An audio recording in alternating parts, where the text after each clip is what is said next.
Afternoon, gamers. It is I. Hello. Oh, there we go. Let's fix my hair a bit. Hello. Let me just slap some music on real fast.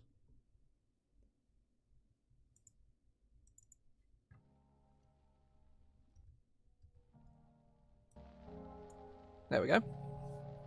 Also going to drink some water, because I'm very thirsty.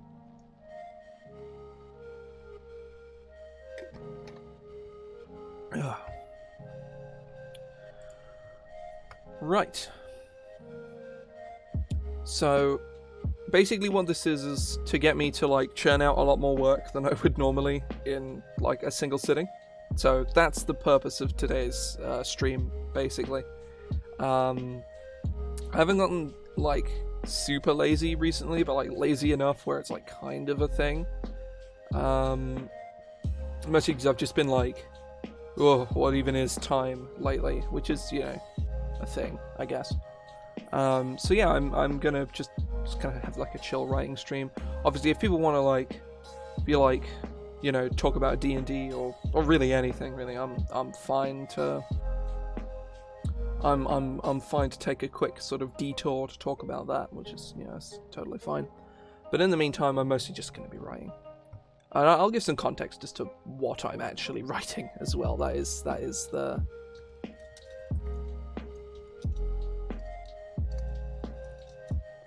Right, so let me just sort out my headers. Oh, welcome in.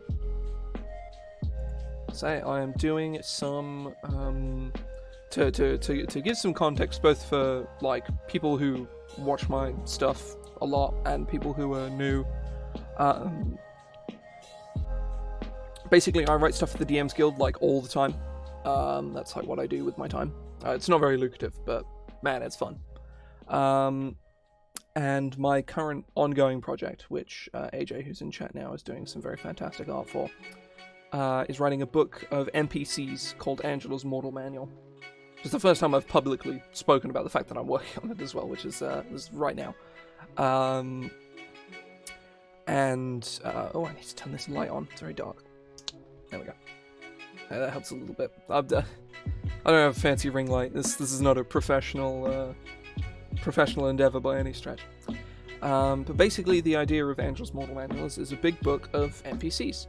You know, a big book of NPCs that GMs can use pretty much however they want. That's more or less the idea. Like, it's relatively simple, like, on a conceptual basis, anyways. History. So I'm just putting in the subheaders of the things I'm talking about. Dain's traits. Dain in your campaign.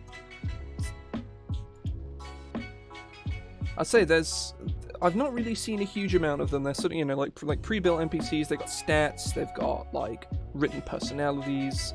So far, there's like 20 to 25 NPCs in here. And I have written 5 of them, not including this one here, which I literally am now starting on, like, today. And that's my mission for this stream, is over the next sort of like 2.5, 3 hours to write all of this. Like, to just do the whole thing, because I know that it takes me about 3 hours worth of work to write one of these, approximately.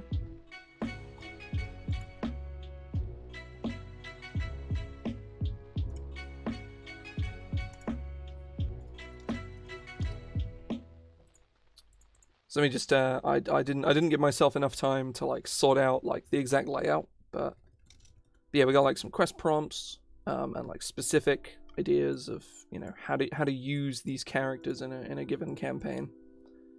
And we've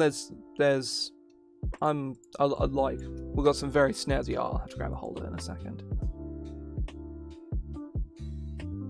Yeah, I think the idea of the book is to be like, you don't even have to use them wholesale.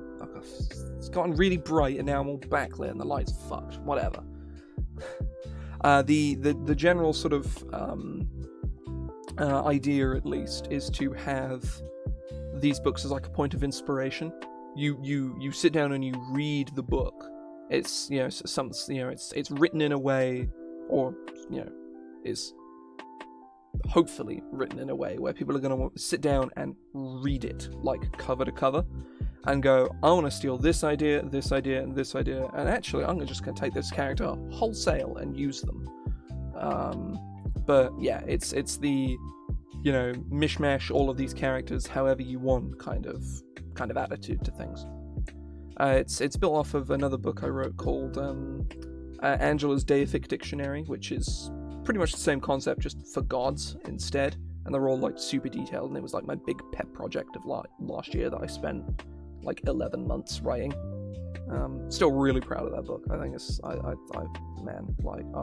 look back at that book and I'm like, man, that book's fucking good.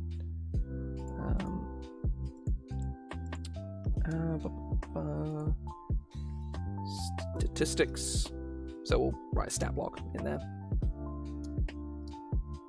Is the plan, anyhow. All going well. Extra. Oh. I say the and like, but like, by the time this is all over, I want to have 3 Angela's books.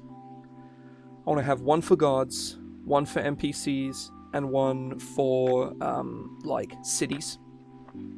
But that is going to be a big one, is writing the city one. I know I can do it because I've done something similar quite recently. I wrote Van Richten's Pocketbook to Ravenloft as my most recent project. And that was magic. That really was. That was like writing that book was the most fun I've ever had writing anything. Like writing Angela's Deific Dictionary was awesome, and I loved doing it. But there were a lot of like snag points, and it was like publishing on drive-through was a nightmare that I never want to experience again, and it soured the whole experience. Whereas Van Richten's was like, write a book, someone else does all the fucking publishing nonsense, and you barely have to do anything. And it was outside of, writing the damn book, and it was wonderful. Editor I had was fantastic as well, Hidden Dave. His stuff is great. He's a really, really good editor. I say I've had very mixed experiences with editors touching my stuff. A lot of like editors who, well, I say a lot of. I say a select few editors where I'm just like, you're just a fucking moron. Like, you're not coming anywhere near my stuff ever again. But, yeah, so, the,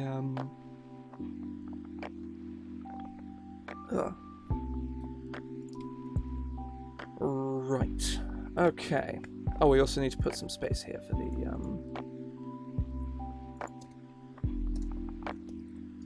personality traits. Just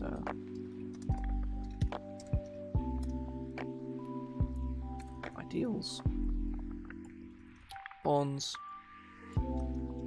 flaws. I love this system in 5e. I think it's really interesting. Like the exactly what an ideal and a bond are is a little obtuse in places. Like it's kind of awkward. But, like, it's not too big of a deal. In the meantime, though, I'm going to grab the art of Dain the Writer, because it looks fucking sick. So I'm going to put it here.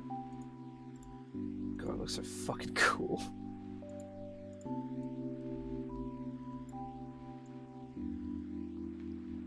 I'm going to put that there. So this is my point of inspiration. This is Dain the Writer, and it's so like.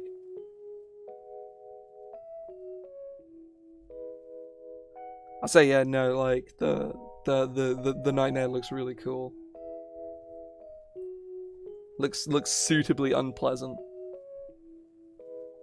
But yeah, I am insanely happy with the art of this book. It's so fucking good. And there's only like half of it done as well. Right, so I think the starting point, the sort of the best starting point anyhow, is probably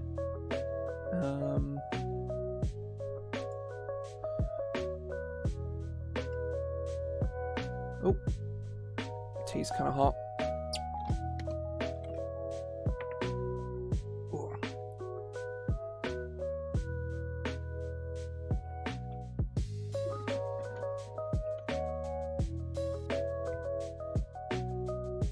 I'm gonna clear my throat.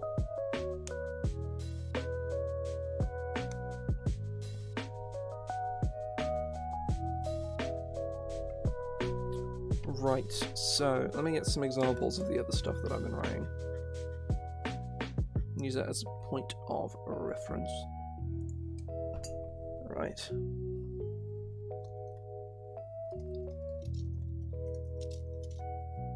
Oh no, an out rider of the 9 hells and a direct servitor.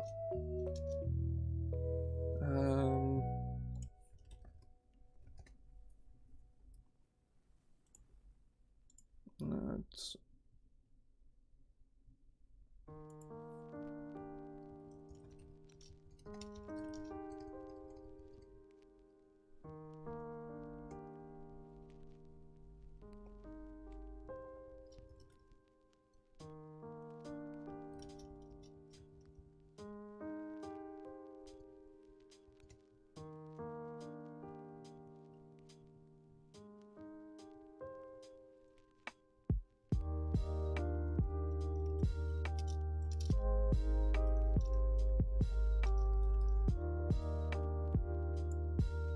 so that's Dain's kind of deal, is he is an outrider of hell, and he is a direct servant of Asmodeus.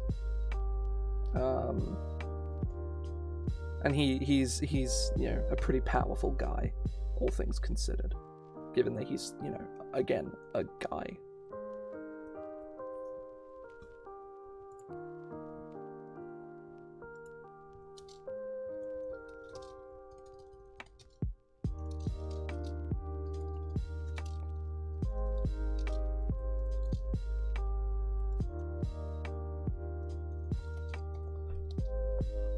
Let me just make sure I did. His horse is called Scarmillione, or Scarmillione. And greetings, welcome in. We write about Dain the Rider on the back of his nightmare steed, Scarmillione.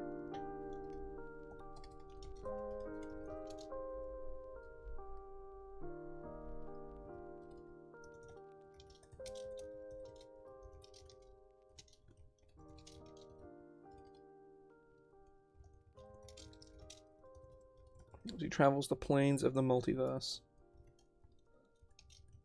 exacting the will of Bartor across all worlds.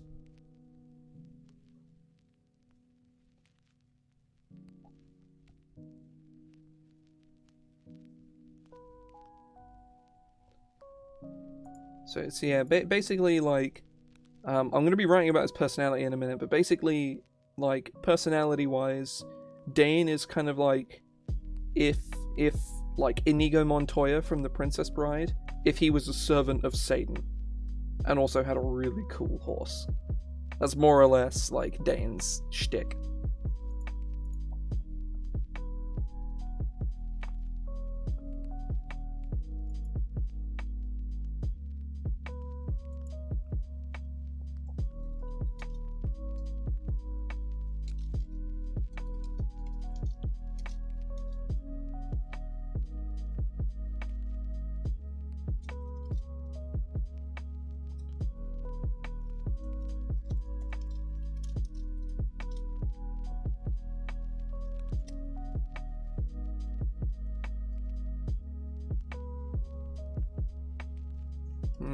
Right, so...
Oh, I put a hash there. Or a slash even, not a hash.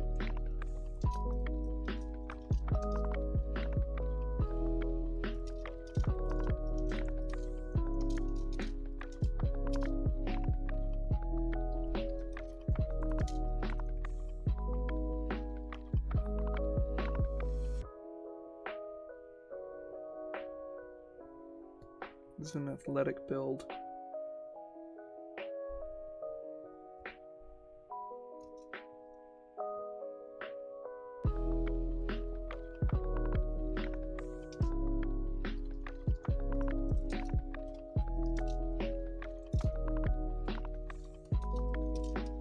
Oh, hang on. Dain's face is...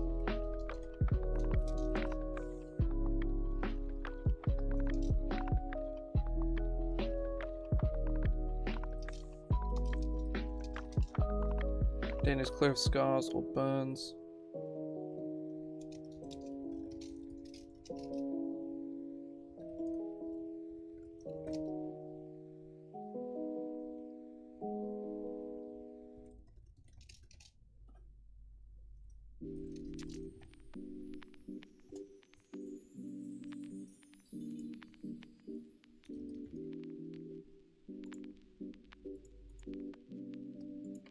Okay.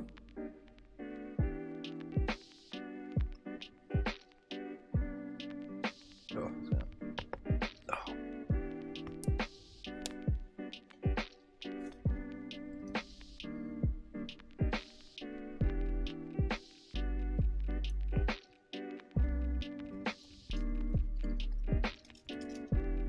Man himself is...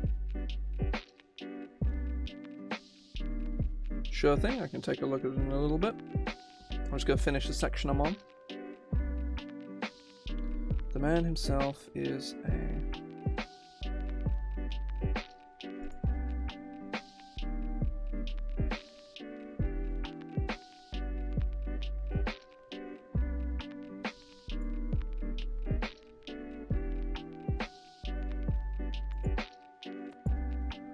Man himself...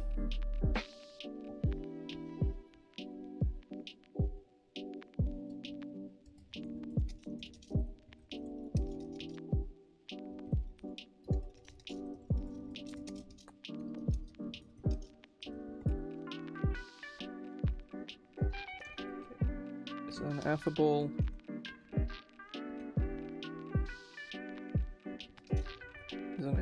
fellow.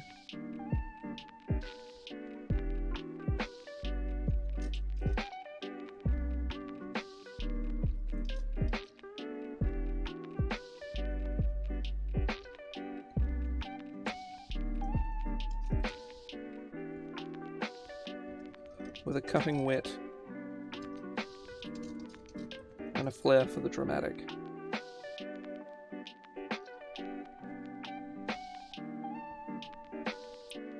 God, Scarmullion looks so fucking cool. For anyone who's just dropped by, and for those who don't already know, I guess, I am doing some writing for my next book. Mostly just to force me to sit down and get a decent bit of stuff done in a space of time. It's proving to be pretty effective so far, at least.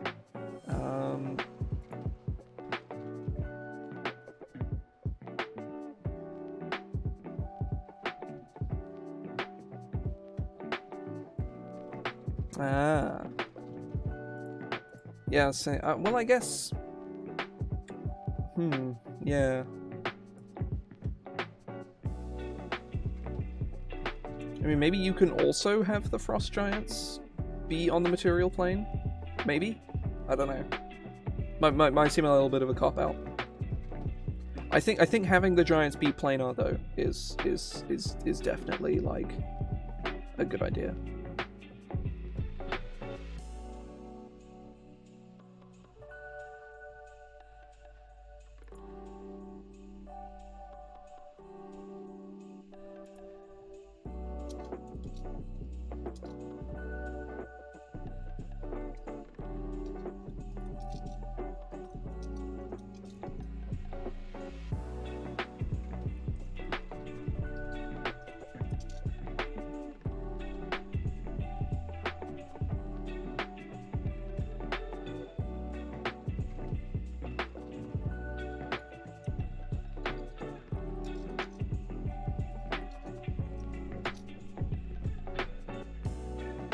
Yeah, that's cool.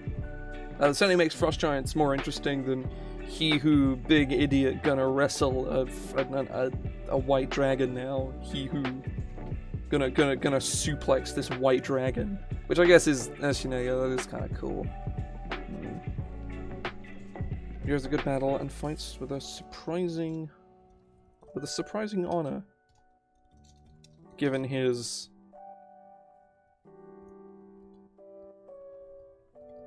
With a surprising sense of honor.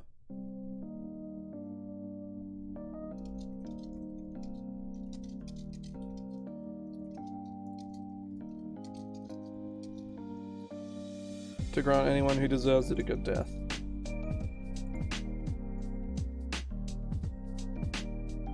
So yeah, basically, you know, Hell will be like, hey Dain, can you go kill this guy? And Dain's like, yeah, sure. And he gets on his horse and just kind of pieces out. And, I don't know, goes to material plane and challenges you to an epic duel.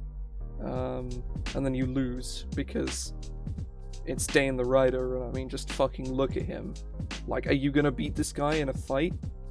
Hell, this guy'd beat you in a fucking cooking contest. Like, you're screwed. Like, what do you even do?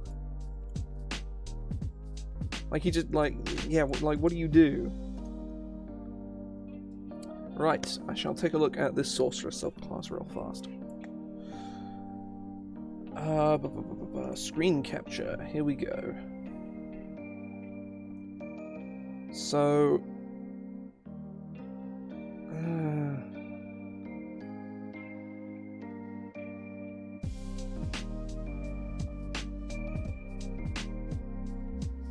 I think there's probably some kind of moral implication to bloodlines so tainted and mixed. Like, that seems... Like, I'm by no means a sensitivity consultant, so do not take any of this as direct advice. Like, but... that seems like a bit of a yikes. And I think them being called mongrels as well is kind of... It kind of seems like a yikes. I don't know though. Again, like, I'm not a sensitivity reader.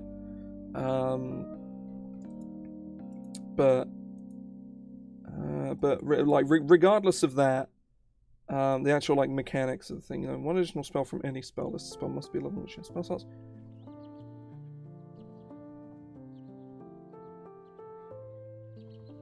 Okay, so you always have one spell from another class. I feel like this could be expanded upon, like, a lot. I feel like, you know, just getting one spell is not particularly interesting, especially given that sorcerers get, like, no spells at all. If anything, I feel like, what you could do is, hang on, you could go, like, because all the new sorcerer subclasses have the same kind of... I mean, yeah, there's that. I'm thinking more of Aberrant Mind and Clockwork Soul, where you could be like, at first level, 2 spells from any class. You get 2 more at you get, you know, one more at 3rd, 5th, 7th, 9th, 11th, 13th, 15th, oh, I don't know, like...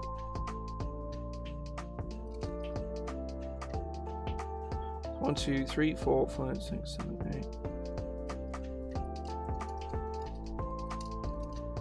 Like something like that.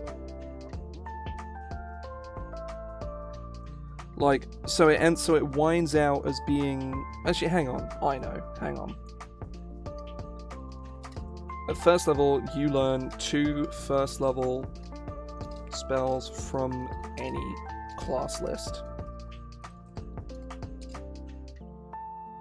When you reach certain levels, I mean, don't take this word for word, I'm just like spatting this out. When you reach certain levels,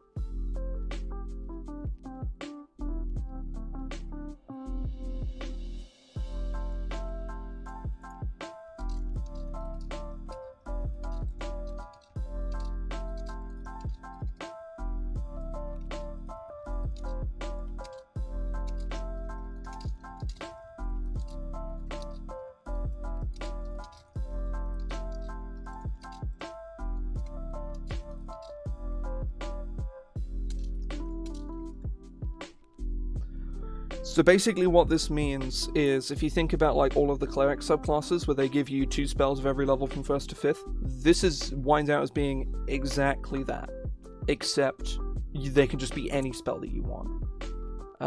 There is a significant risk of being, oh, you know that thing that bards get at 10th that's like one of their core class abilities? Yeah, we're just kind of give them a better version of that, which is maybe, but I don't know if it's necessarily a huge problem, because it's not the very core of Bard, it's just their best feature. The core of Bard is like Bardic Inspiration, Jack of all trades, and that's kind of it, really. Magical Secrets is like a 10th level feature and takes several eternities to get to. But yeah. Mongol Resilience, like, yeah, there's a bunch of sorcerer subclasses that get +1 hit points, that's fine. You can expend, not consume. You don't consume anything except food. You can or spend sorcery points equal to the spell's level. Right, okay.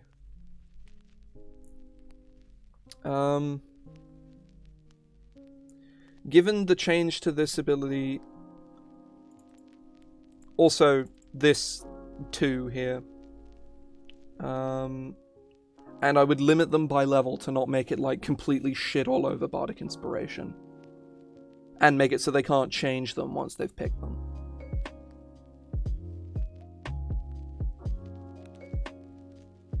So it would be like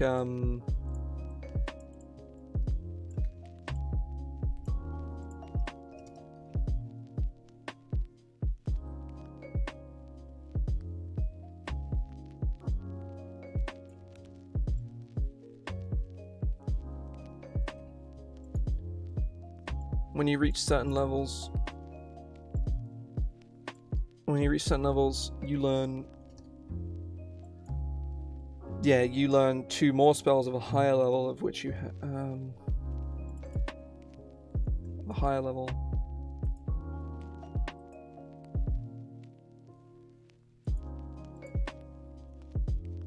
You learn 2 first level spells from any spell list. And then remove that because it's unnecessary.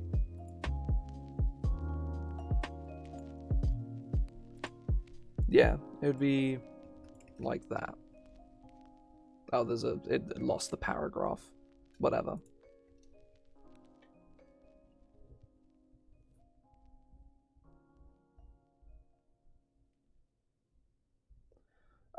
Given this, I don't think spell improvisation is really necessary, given that, like... I think it's interesting.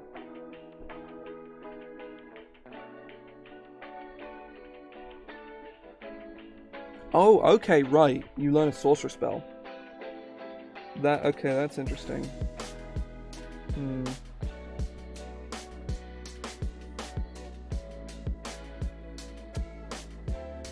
I say I put the wording of the ability that you're probably looking for in chat.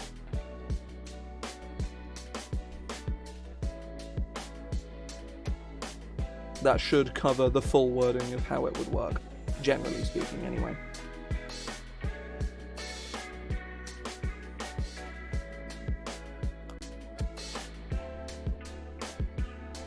No.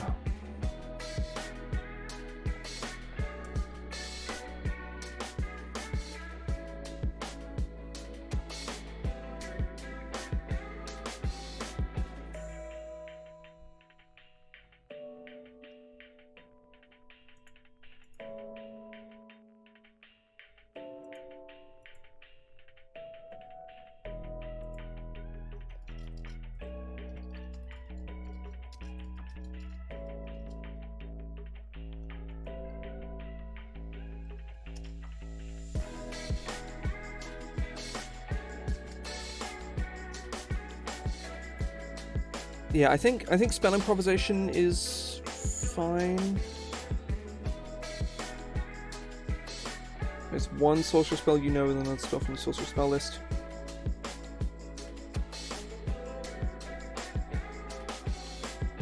I haven't gotten there yet. Magical versatility is... yeah, that's probably fine. So cross-contamination blood lines between different spells. Immediately before you cast a spell first level higher, that requires a saving throw and doesn't affect an area. Right, hang on. There's a sentence break here that shouldn't be here. Or there isn't a sentence break where there should be. Right.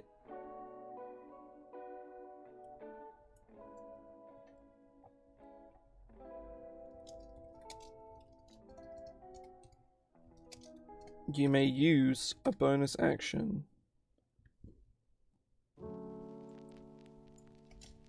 You may use a bonus action to infuse it with another spell of first level higher that requires a saving throw. Doing so expends a number of sorcery points equal to the combined level of both spells, although it does not consume a second spell slot. This is... no, well... With another spell...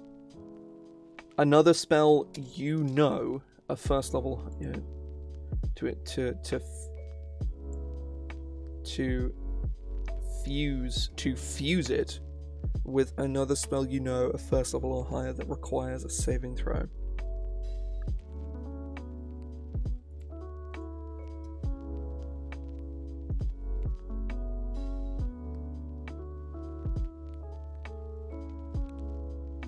It feels really weird limiting it only to saving throw spells. It feels very strange. Again, I'd say I will put in a wording once I'm done fiddling with this.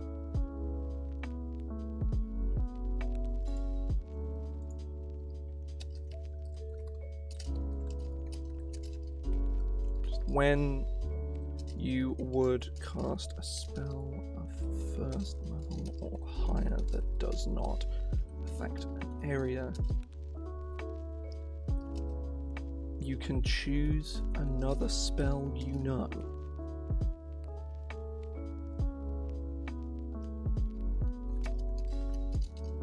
You may choose another spell you know of first level or higher.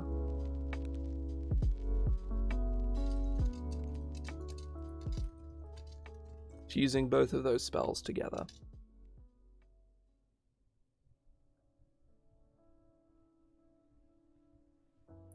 To do so, you must expend sorcery points equal to the combined level of both spells.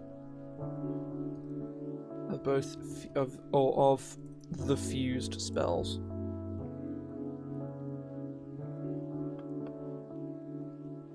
Oh. A spell you know.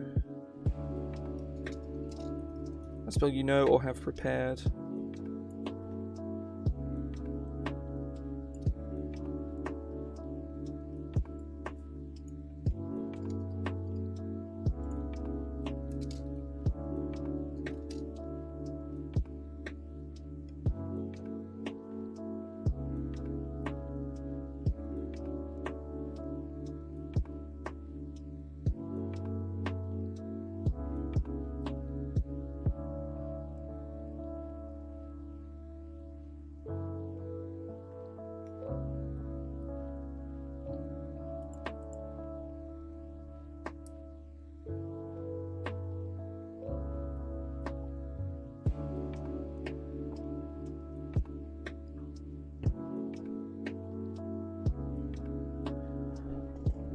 Okay, right. Do you say Mystic spend sorcery points equal to the combined level of the few spells? Cast the first spell as normal.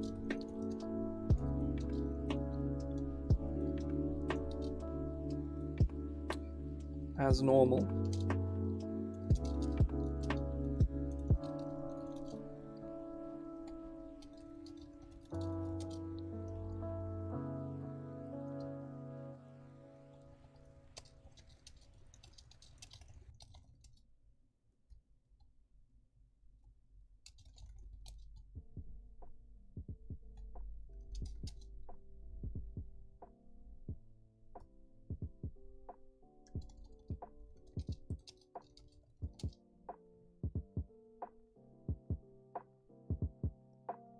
Okay, right, yeah. It's that does not affect an area or more than one creature. Or that targets only one creature is probably the best wording here.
Both the few spells deal damage.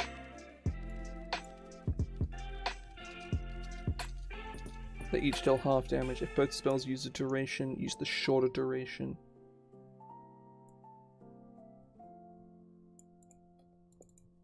Have a duration. Well, all spells have a duration, but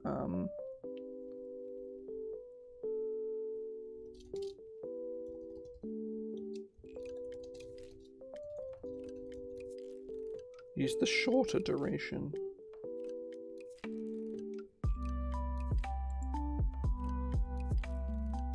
And then I think the big one that's missing from this ability is once you have fused spells in this way, you cannot do so again until you complete a short or long rest.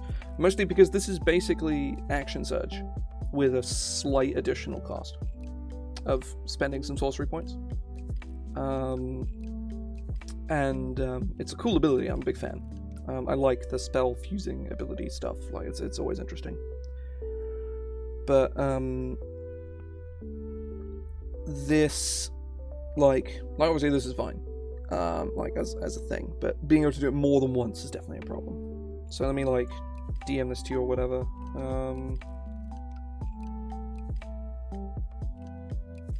Because I'm not gonna clutter up the chat with it.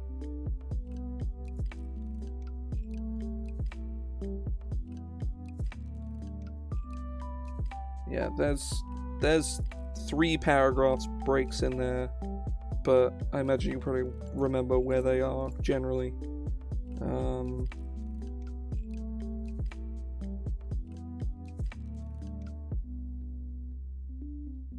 There should probably be a comma in there, but oh well. But yeah, I say like mechanically this is pretty interesting. Like I'm on board. That's all good. It's all good. So I'm gonna head back to this now.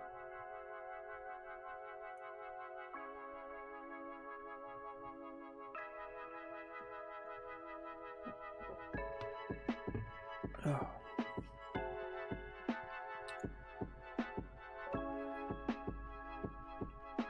I'm gonna skim over history for now because it's like it's the most difficult bit to write, I find.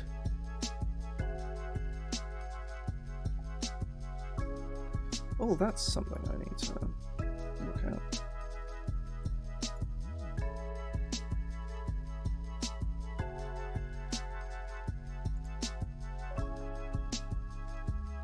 Oh no, it's fine.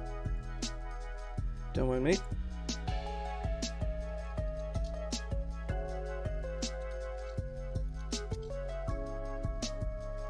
As an honorable man, Dain is a dashing, honorable warrior.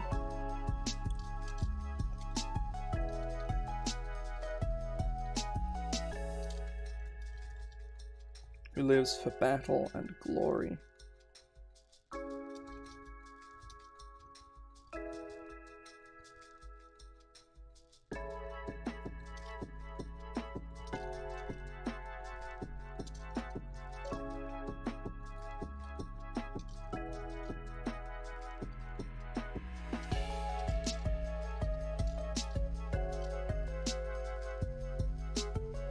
Is always ready to ride into battle.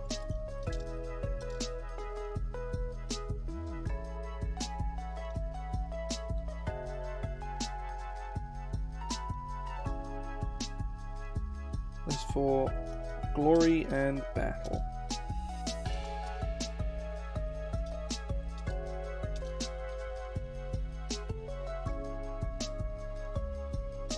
He's wary without armor or a sword.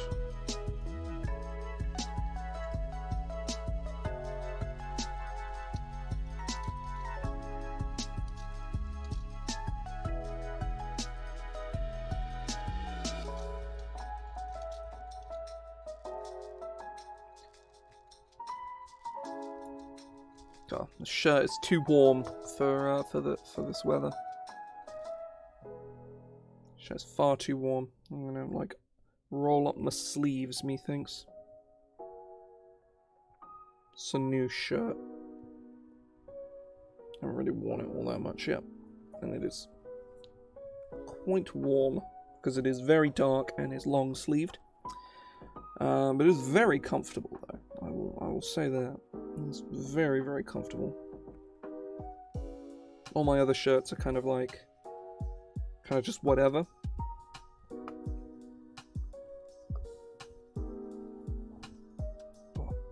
There.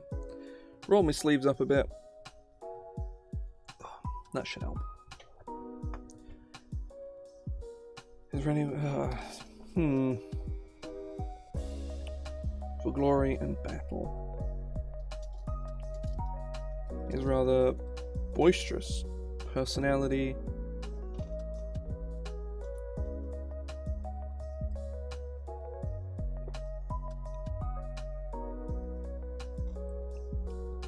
Is rather boisterous personality. He's kind of like the haha kind of you know, like I think we all know kind of like me just saying haha in a vaguely triumphant voice kind of gets across the kind of vibe. That's the general kind of idea, anyhow. He has a rather boisterous personality.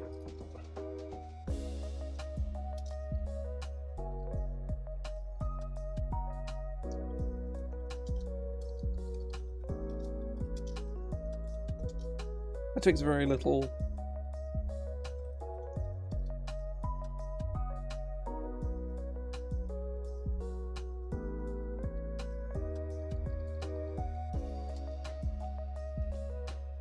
It takes only.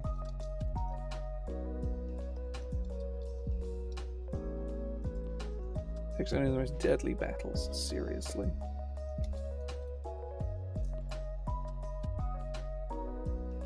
Oh, damn. Fucking wrecked again. I'm like Gru, but I'm the one before Gru. I'm like Egru. Ha! Got him.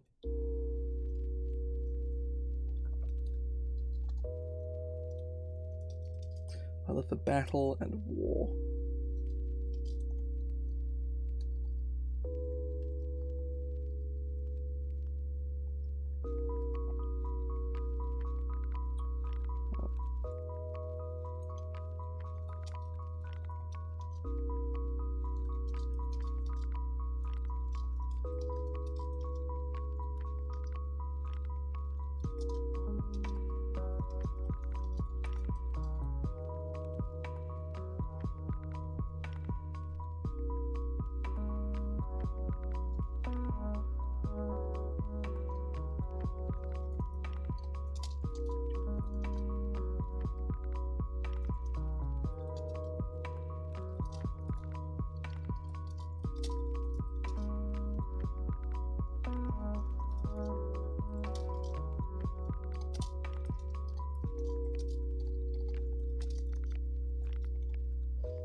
That's I feel like that's his motto. He's gonna have sex with your wife, and then because he was sent to kill you, he's gonna challenge you to a duel and win. That's kind of, you know, Dain's a Chad, I think. I'm pretty sure Dain is a Chad. Flaws? I don't know actually. What is Dain's flaw? Aside from just the generic, like, I like to fight. Maybe, my personal... Shut up. Yeah. I'm gonna go fuck your wife. No, you are not allowed to fuck my wife.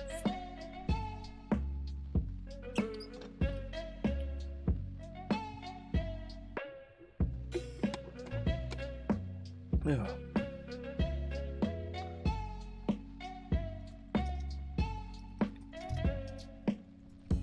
Hinders my duties.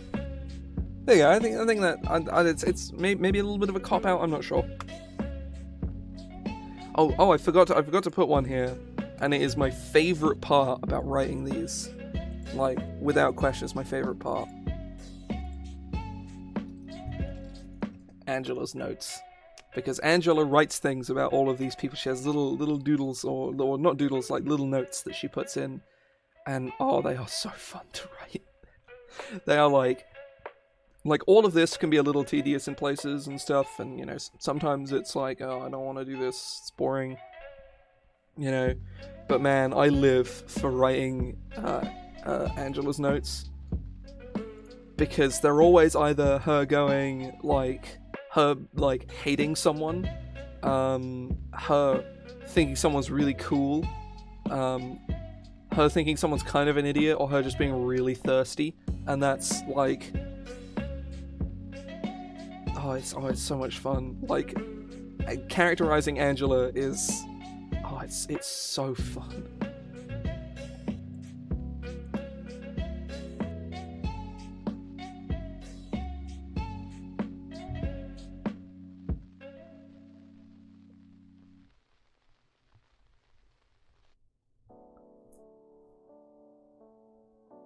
Ah, yes.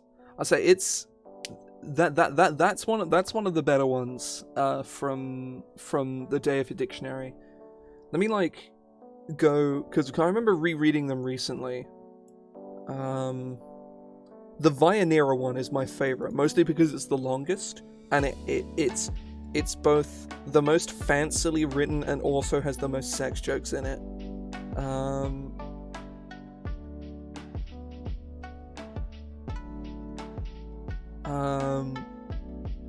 Scorcher's one is really funny.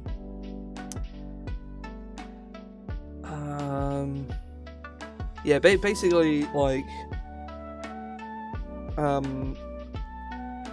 Angela's notes are the most fun thing to write about any of these books, at all. They're super fun. So, history. So, I think I'm going to do Dain in your campaign.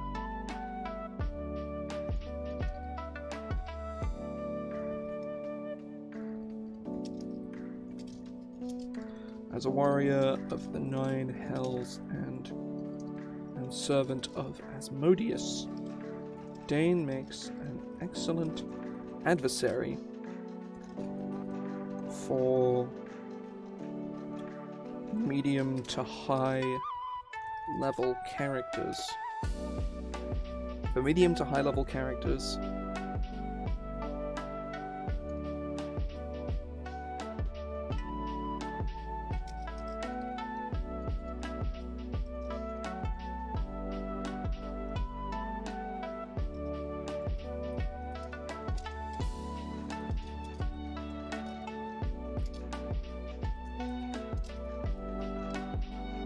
Setting him into stories into campaigns that heavily feature fiendish elements, especially the adventure Baldur's Gate Descent into Avernus, are very fitting, are most fitting.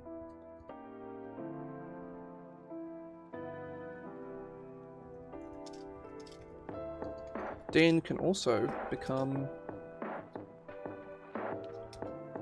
a bit of an anti-villain, or even outright ally, should the party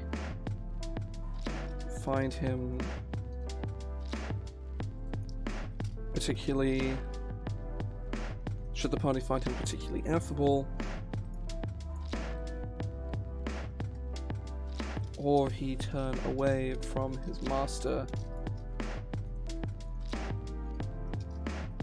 in pursuit of freedom.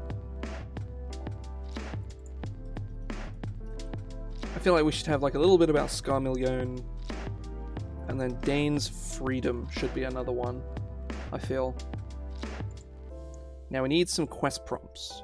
I think that's probably going to be the next thing. The next thing we do. Because the quest prompts are quite good fun to write. I've had a lot of... They're either I really struggle to fill the last 2 or 3, or they're just and I get all of them down in one big hit. Is more or less the way it goes.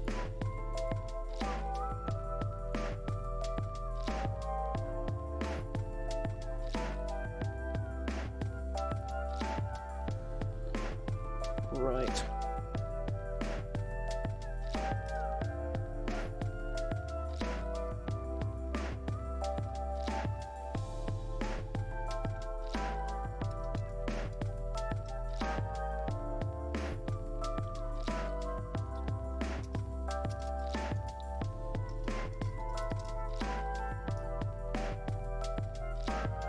Data center a powerful ally of the characters, or one of the characters, the themselves.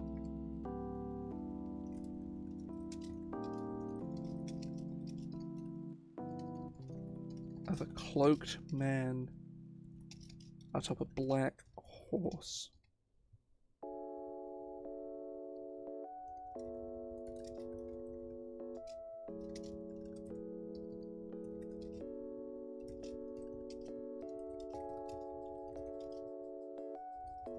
With several deaths.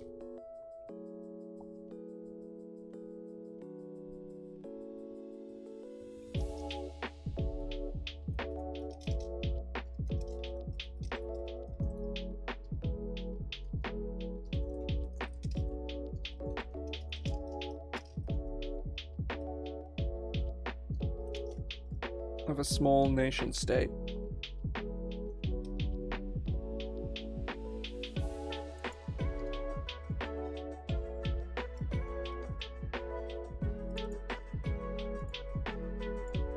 Dain champions a diabolic invasion of an entire nation.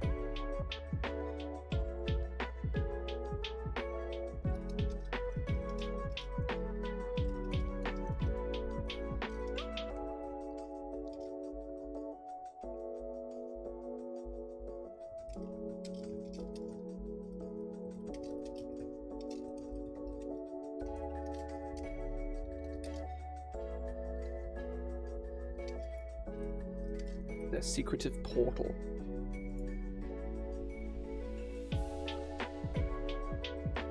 That's cool. I really like that one. Like, I want to come up with some more ones where Dain is, like, not explicitly the bad guy.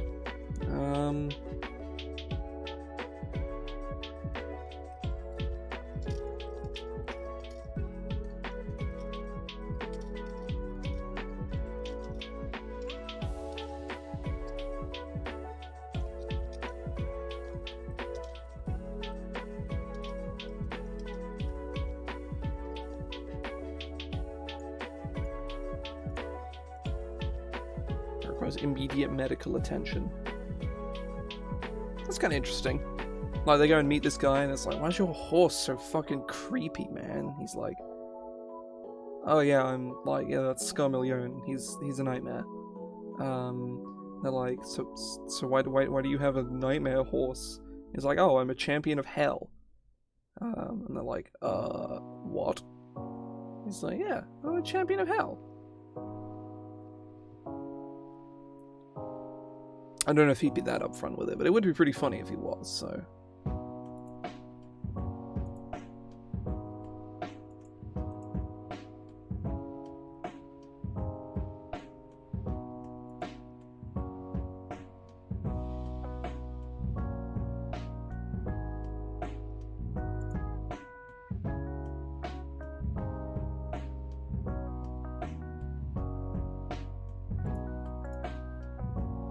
I need one more quest prompt. I'm not sure what to do with it though.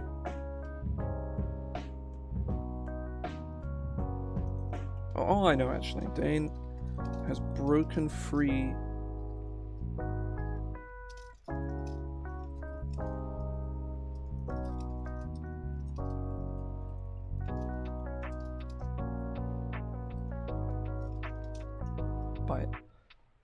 By various assassins of hell.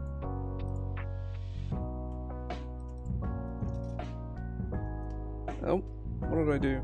Did I press the button? I think I pressed the button.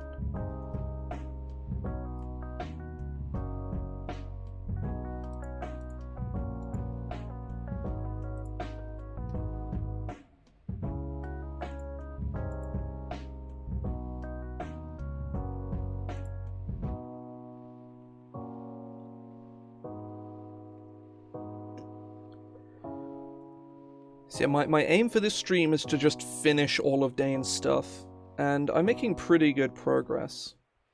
He's like writing-wise and work-wise, this is about 25% of the work, which is pretty good in like, probably about like 45 minutes, probably like 40 minutes or so.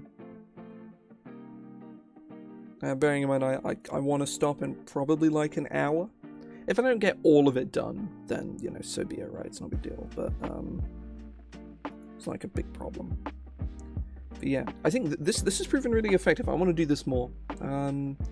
Once my because currently it is the summer holidays over in England, which means that, you know, kids are off school and like there's a lot of like family stuff going on, and so my weeks are like, I lose like at least 2 full days every week to like doing stuff, which is not a problem. Like I'm enjoying the stuff that I'm doing, you know, but it is putting like a weird amount of stress on just a lot of things, and time feels meaningless.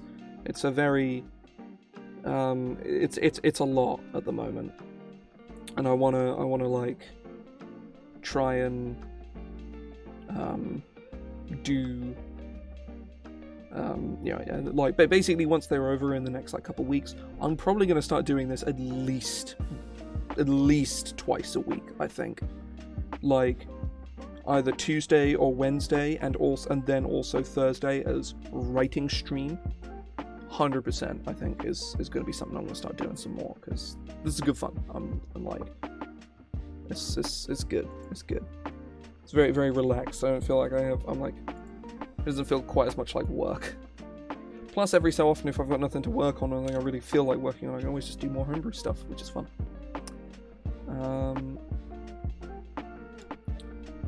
Right, so we're going to tackle the history. The history is the hard bit, because you have to like write a succinct history of a character in an amount of time that doesn't take several eternities. I'm finding that sort of the like just over half a page is kind of like the upper echelon. Like 300 words tops, I think is kind of what I'm aiming for. And another thing is, a lot of the characters are like characters I've written about before in like my own personal like homebrew stuff, or are like PCs of players that have like given me permission to use their characters for the book, so I know a lot about them. But Dain was specifically designed to be as he is now. He's like an NPC.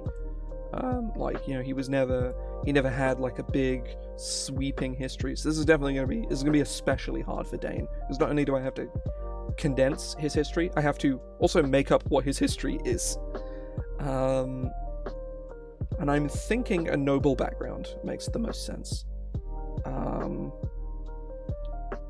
Ooh, hang on. Born the bastard son of a powerful prince, Dain was raised among royalty, but saw little of its riches.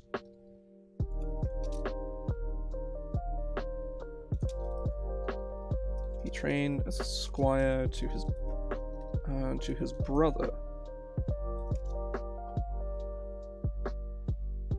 He trained as a squire to his brother.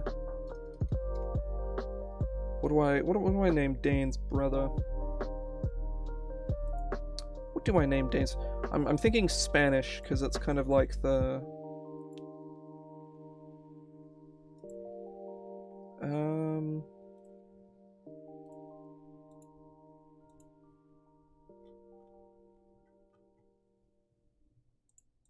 real names. Good old fantasy name generator. Fantasy name generator, honestly, like, I forget that. I think her name's Emily, the lady who runs fantasy name generator. Absolute Chad. She is doing the world a fucking service, and it really bothers me that my because like, I would like, I can't get my ad blocker to stop working on fantasy name generator. It's just on.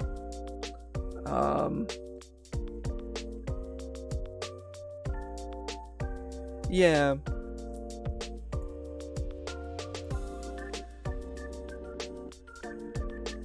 Ramon, that's a good one. Eloy. Yeah. Kami.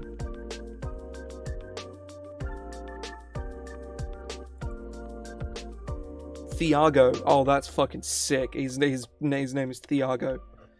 He trained as a squire to his brother Thiago.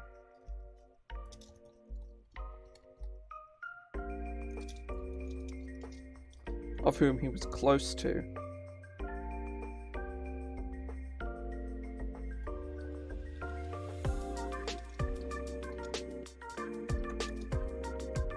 Grew quite proficient.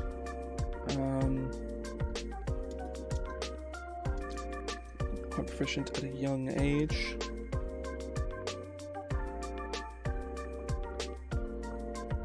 Oh.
Oh, I'll say. Thank you very much. Thank you very much. Say, that's the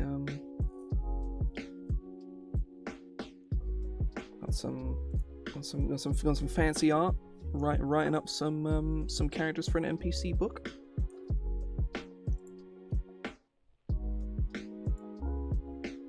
All going well. Should be finishing end of September, writing wise, as assuming nothing comes up. But yeah, say I'm very happy with how everything's coming out so far.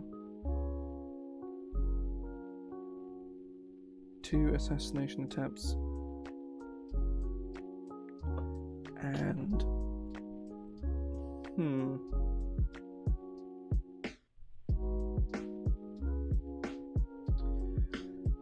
2 assassination attempts and I feel like the and here is kind of necessary. Here's purposeful. Yes, I mean 2 assassination attempts.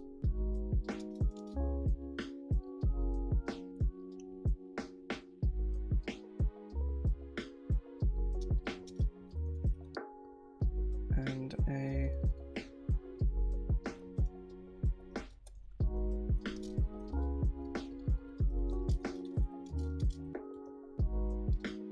the Royal Treasury. And a fraudulent suitor aiming to abuse the Royal Treasury. That's cool. I'm on board with that. Oh.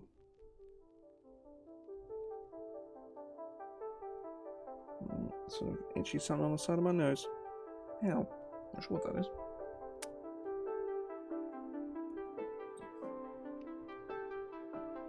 See, every time I look at Dain's alignment, I'm like, is he really lawful evil? Is he? But then I remember he works for Asmodeus. He's probably evil. He's like lawful evil borderline lawful neutral, you know? It's kind of that kind of zone.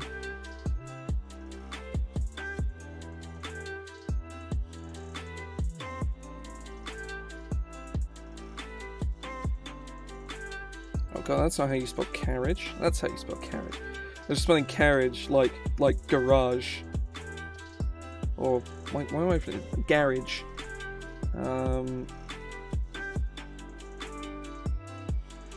Oh. During a carriage trip through the nation.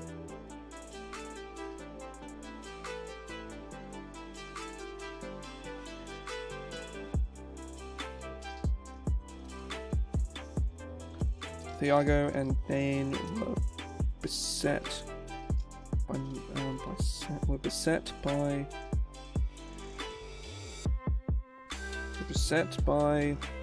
I'm trying to think of how to like they were attacked by cultists. How do we words beset by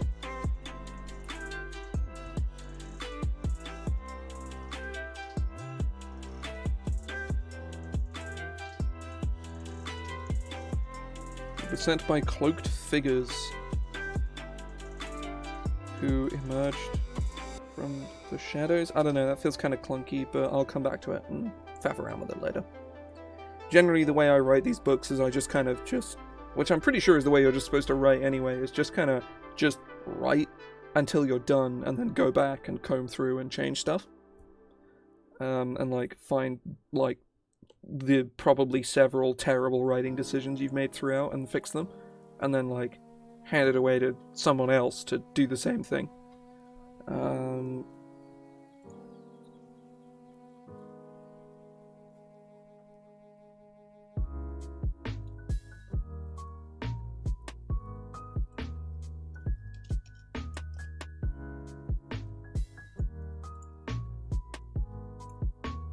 So I'm getting updates on the art for the book in the background, and oh man, it's so cool. Like, I haven't gushed about it enough yet, but man, the art. I'm just gonna like do this now because it's so cool. It looks so cool. It looks so fucking awesome. Oh, I fucking love this art. It's so great. I think AJ has just gone off to go do something, but I'm gonna ping her Twitter in here because her art is really good. And her commissions are open. I can't shout her out enough. Am I spelling this correctly? Yes. Let me just like double check and make sure I didn't just No, I didn't. It's fine. Thank you, Twitch Previews, for telling me that I did it right. Oh. Oh. I'm rolling my shoulder. Right, where the fuck is... Okay, right, it's because I expanded it and I was like, oh, where am I going? I'm lost. I'm scared. I want to go home. But it's fine. Who emerged from... Yeah, no, fuck that. It was set by cloaked figures. Mysterious cloaked figures? Nah, just cloaked figures. Dain... As per living up to his role as a guardian, Dain sprang into action, defending the carriage against the seemingly endless swarm of dagger-wielding assailants. You know, like code for if they have cloaks and they have daggers. Like, unless they're doing like, you know, cool backflips. If they have cloaks, daggers, and backflips, they're assassins or thieves or whatever. But if they just have cloaks and daggers, probably cultists. Like, almost undoubtedly. Dagger-wielding assailants.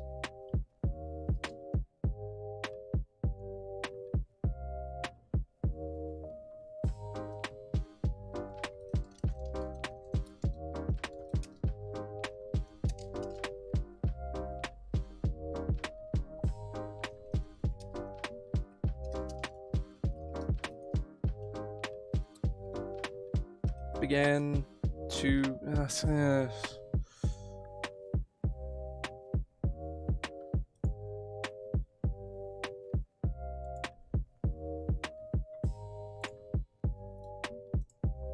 probably check my old. Oh, the guild retweeted my line. Nice.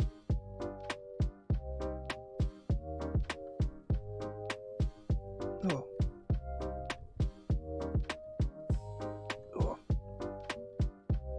I think once I'm done with the history section, I'll probably take a break because I want to grab a drink. I'm also going to check how much fucking space I have left on my PC because I have such a backlog of VODs that it's becoming a problem. I have uploaded a whole bunch of them, and tomorrow, or the day after, it's the day after, I will be uploading the 7-hour, anniversary live stream that I did where I, designed a one-shot in 7 hours. That was an interesting time, and I realized I said halfway through that stream, the last thing we're gonna do is name the adventure, and by the end I was so tired that I just completely forgot. I was just like, right, we're done now. It's 9 o'clock. I've been going since 1, or 2, or however long it was 2. But yeah, it was a whole thing. Okay, right. I need to like.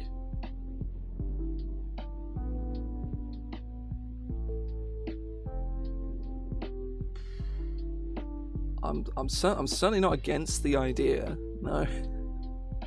I say that sounds interesting. That's for sure. An encounter in 15 minutes. That sounds pretty cool. I'd have to look into it some more because I've not heard of that before.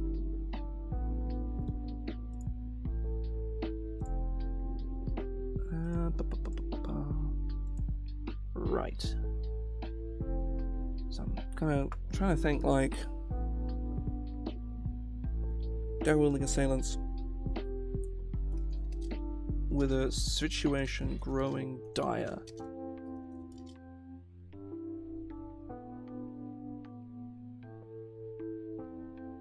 Oh, okay. Yeah, I'll definitely have to look into that.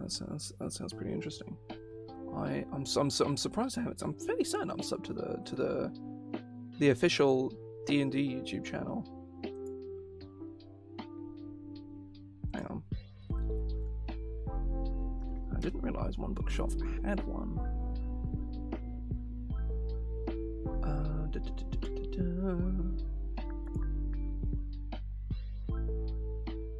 Oh, okay. So this is actually the first time I've done it. Like I do like homebrew streams on a Monday, but I haven't had the chance to actually release any of it on the guild yet. This is like to encourage me to work, and they're going quite well. And I've realised I should have been doing it this whole time. But yeah, so I'm definitely going to continue doing it. But yeah, thanks so much for stopping by. Yeah, so I definitely wish I'd started doing this a while ago. Yeah, see ya. I'm actually gonna look for this. Oh, designed. Oh, here it is. Here it is. Yeah.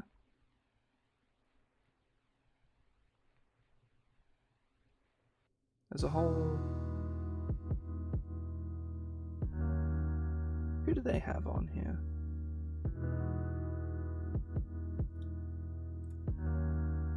Nope. Just meet that real fast.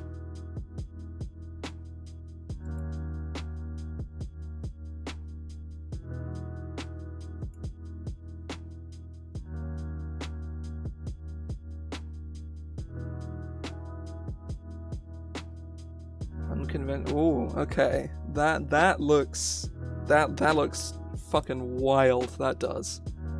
I'm gonna have to go watch these, I think. But oh man, that sounds cool. I'm just looking up.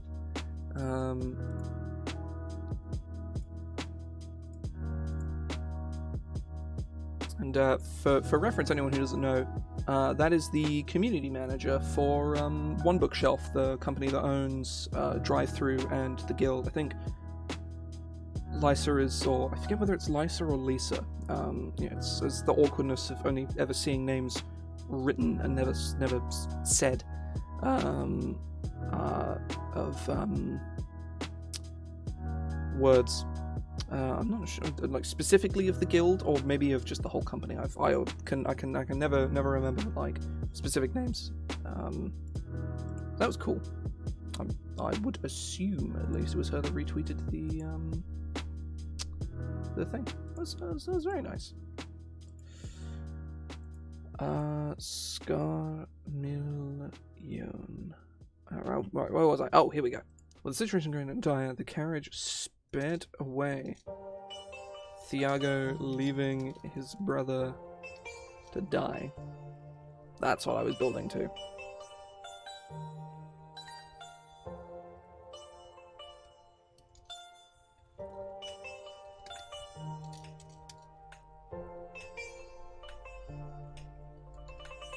Overwhelmed.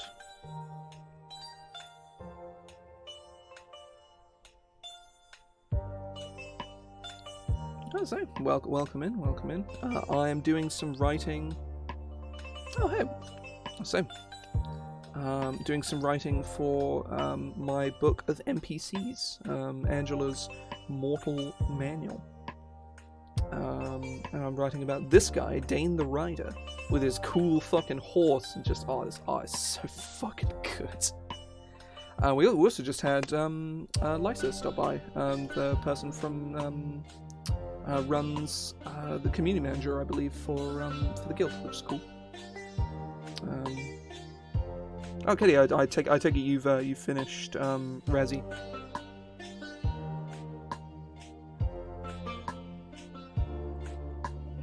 Or you and Jay finished Razzie. You know what I mean.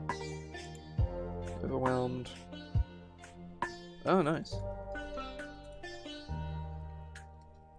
Alright. Overwhelmed by the cultists.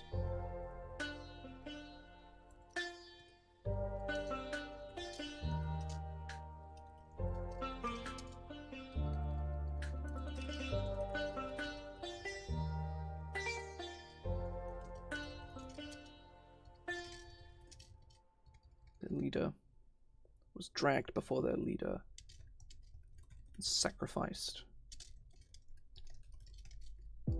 in the name of the Nine Hell, in the name of the Archfiends of Bartor.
Yeah, more or less.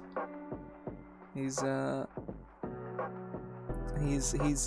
coming at you, and he's gonna fuck your shit up. It's a good time.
One's coronation.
Get that prose out there. Hell yeah.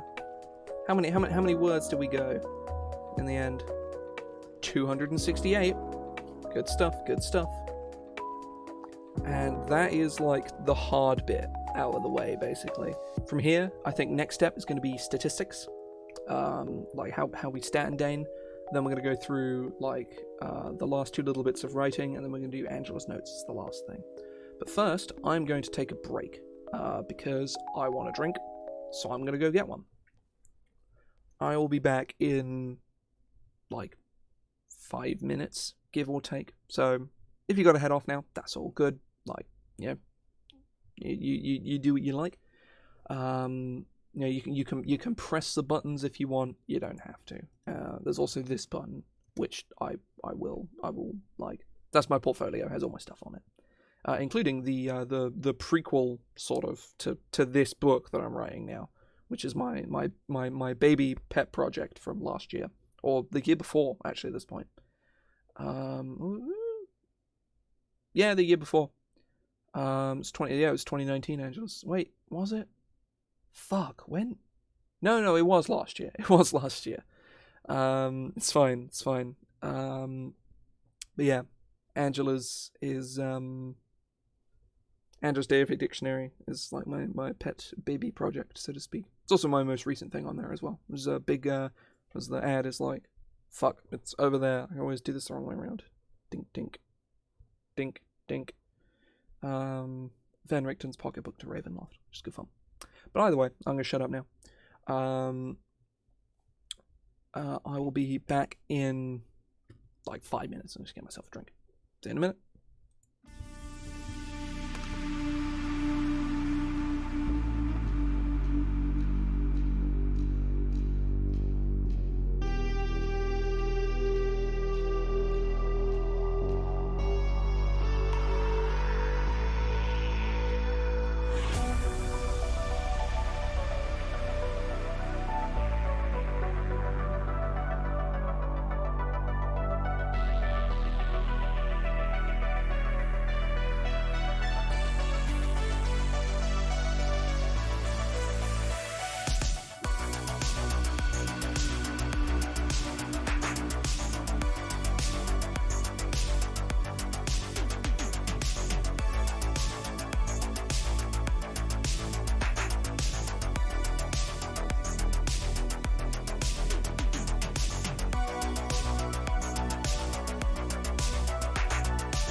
I return.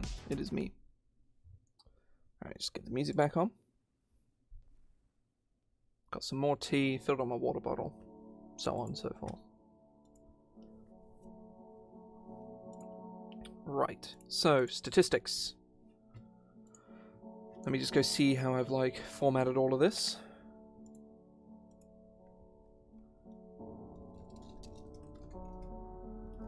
Medium, humanoid, human.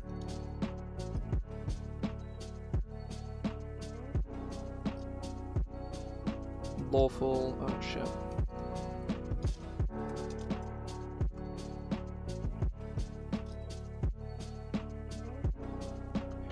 I'm thinking like half plate is probably the way to go, like flavor-wise. Just given like what he's wearing, like in this art here, like that looks like half plate to me.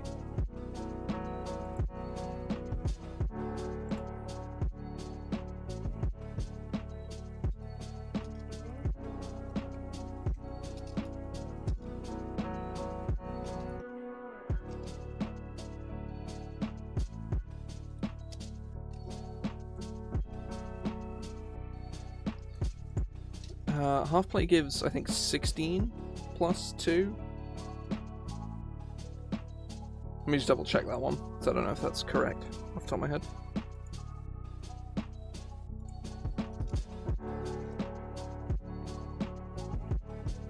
$15 plus 2.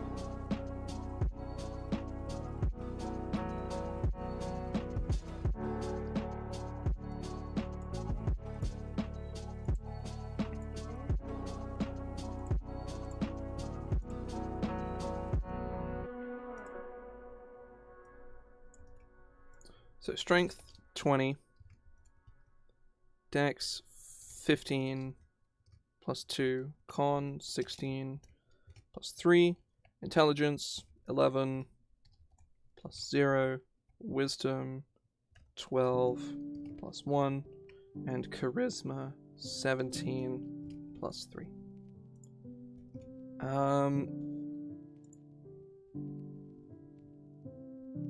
Yeah. That would make a lot of sense. Let me go grab like the stats I have for Dain. Because I did have some stats for Dain for when I ran him as like a boss NPC in a campaign, and that was very good fun. Enemies, Dain the Rider. Here we go.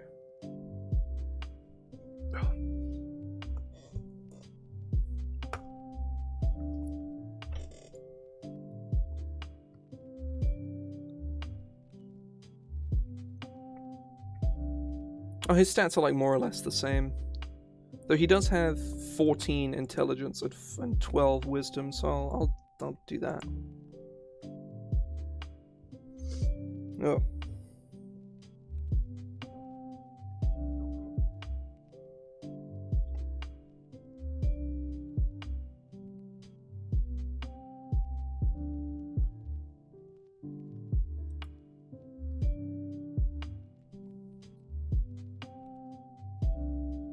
Greetings, welcome in.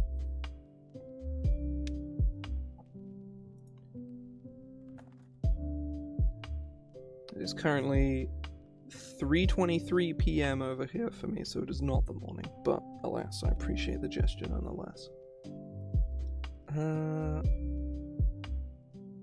I forgot Dain's sword had a name. It's called Sulfatros.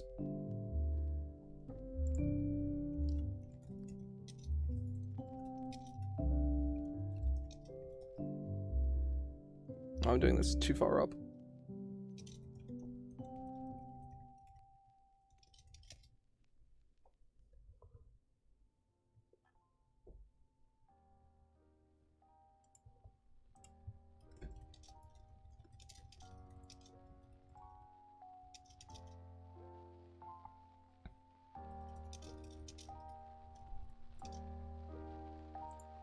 So how do you, hang on. Rod of the... No, not Ord. Rod of the... Oh, Pact Keeper is...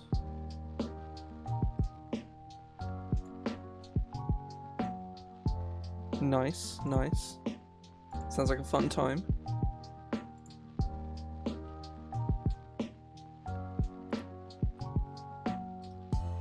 Oh, that shouldn't be +6, it should be +3.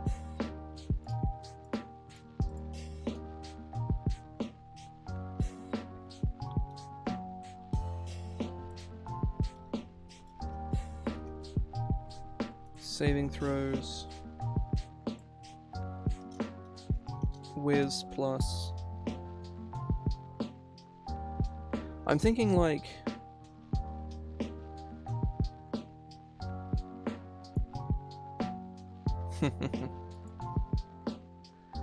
thinking like CR 13, so probably like +5. That's probably the way to go. Methinks.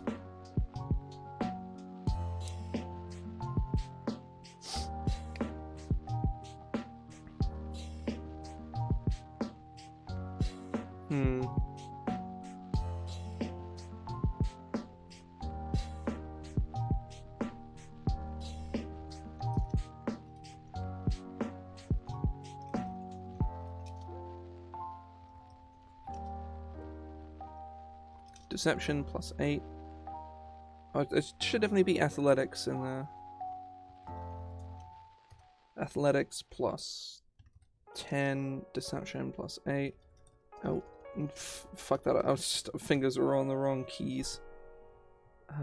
Insight +6. Intimidation +8. Perception +6. Looks about right.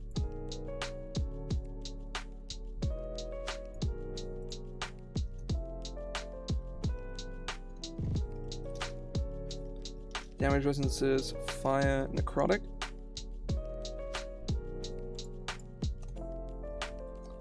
Condition, immunities, charmed, exhaustion, frightened.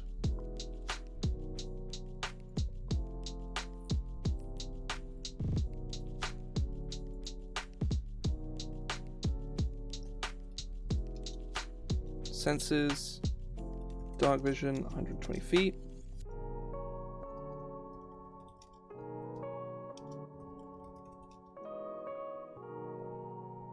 Passive perception, 16. Languages, abyssal, common, elven, infernal.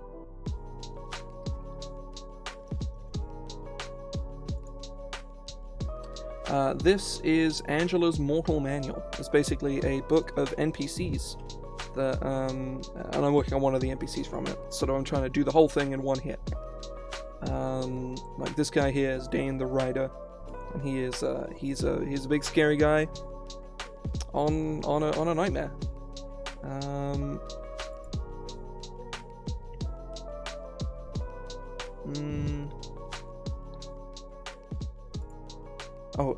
Challenge. Is it challenge rating or is it just challenge? Let me just check. Like, bear. Let's check like black bear. It's just challenge.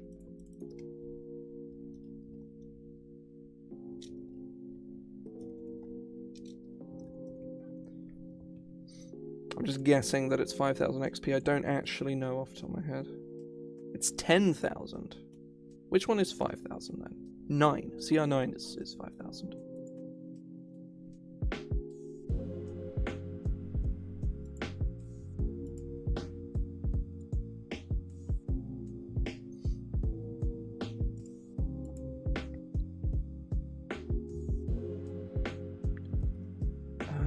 Right. So, special equipment, that goes there. That should be a comma in there.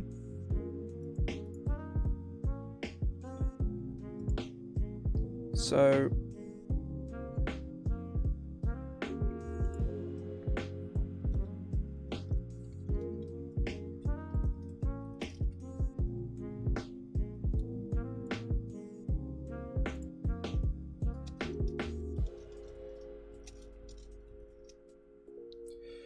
Let me just check, like, trolls real fast.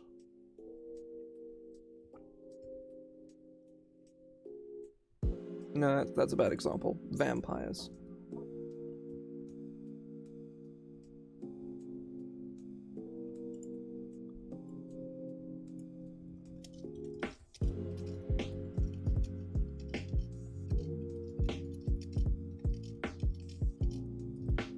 You cannot stop Dain from regenerating unless, you stab him enough.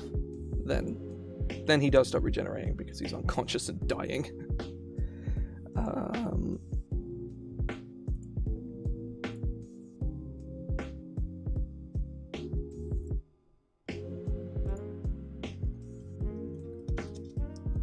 Flames of Asmodeus.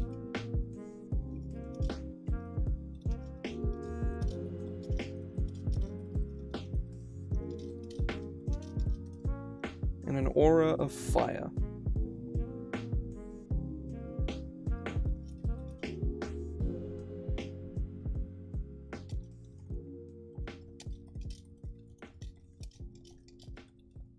Which last for 1 minute.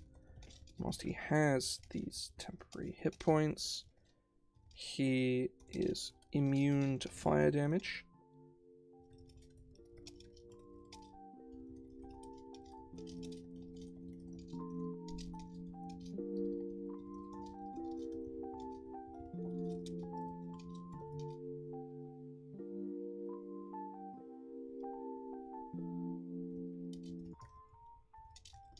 Takes 2d6 fire damage. So he has sort of a toggleable like fire shield around himself, which is good fun. Yeah, it do be like that. But I can't be having him just be like a troll with no weakness, He can't just be unstoppable.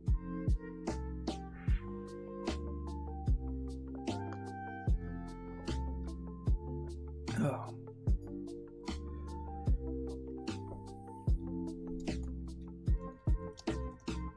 Innate spellcasting.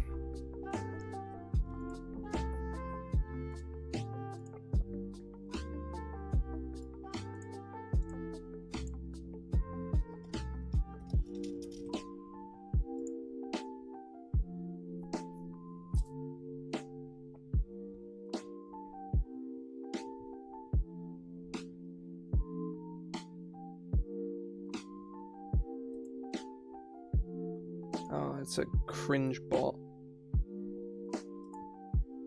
Got him.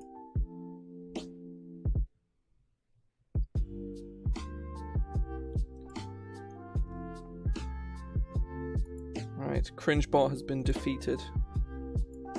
The evil is defeated. Right, Dain's innate spellcasting ability is charisma.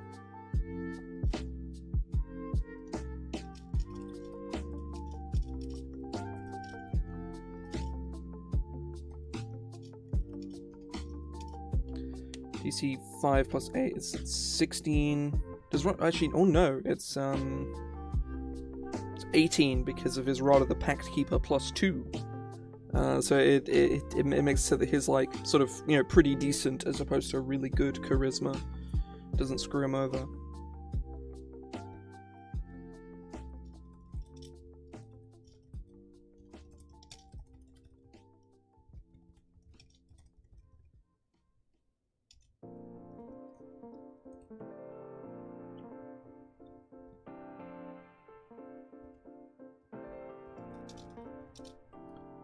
Right, let's give him Summon Fiend. We need to mark that as a Tasha's spell. TCE. He definitely needs plain. Oh, hang on, that would go before. Plane shift. There we go. So that is 6th and 7th. Honestly, yeah, that's high enough. He can cast Summon Fiend and he can plane shift. That's fine.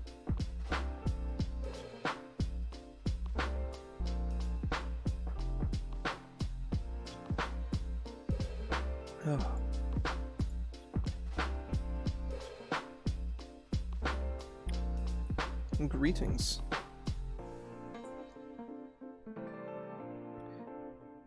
I say, yeah, I should probably. I use the Streamlabs bot, so I don't know if it's capable of doing that. And they'll always work out a way around it. So I'm not too bothered by them. They're kind of funny. Yeah.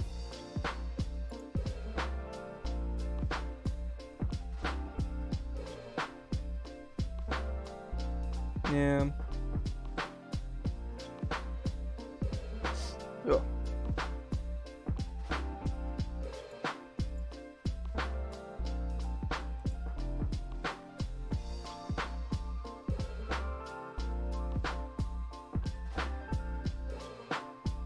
Well, the Warlock of the Fiend is a 17th level character, but doesn't have a 9th level spell. Interesting.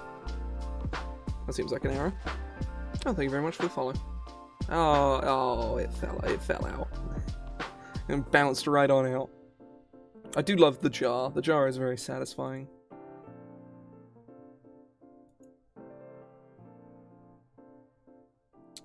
Right.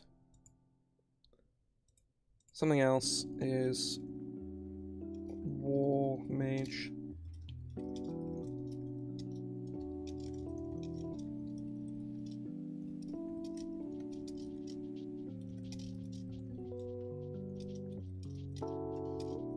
Make one weapon attack with his bonus action.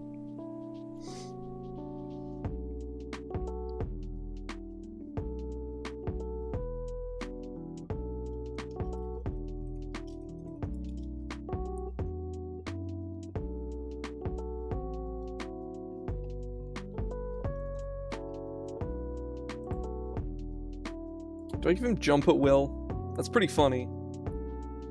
But,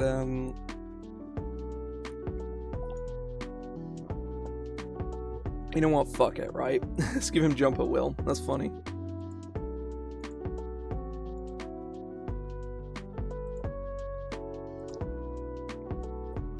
Alright, I guess it's going to take some fuckery, because I need to see how many invocations Warlocks get at 13th level.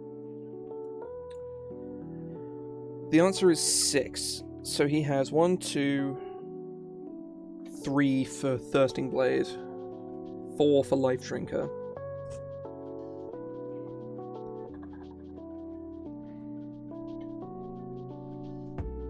Needs 2 more invocations.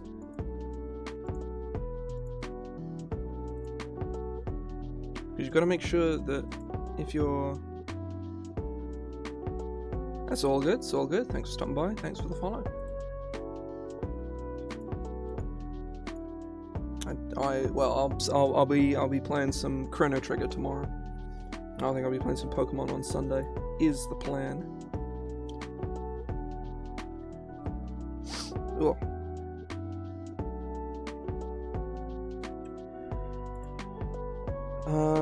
Other options and features. Right, let's take a look at these lads here. Invocations.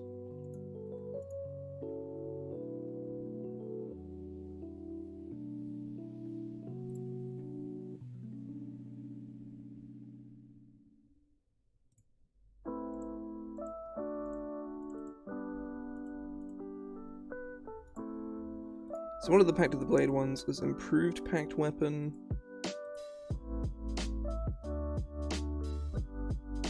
Yeah, whatever. But not gonna give him Eldritch Smite. He doesn't need that.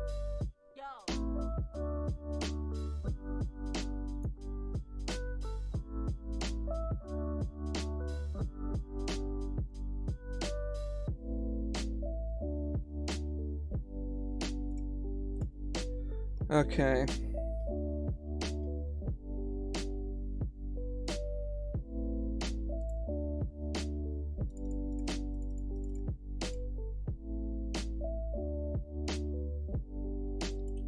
Mask of Many Faces. What level is Master of Mirror? Oh, it's a 15th. He doesn't have that anyway. That's fine. Otherworldly Leap. Levitate. Oh, Trickster's Escape. That's a good one. He's gonna take freedom of movement. Oh shit.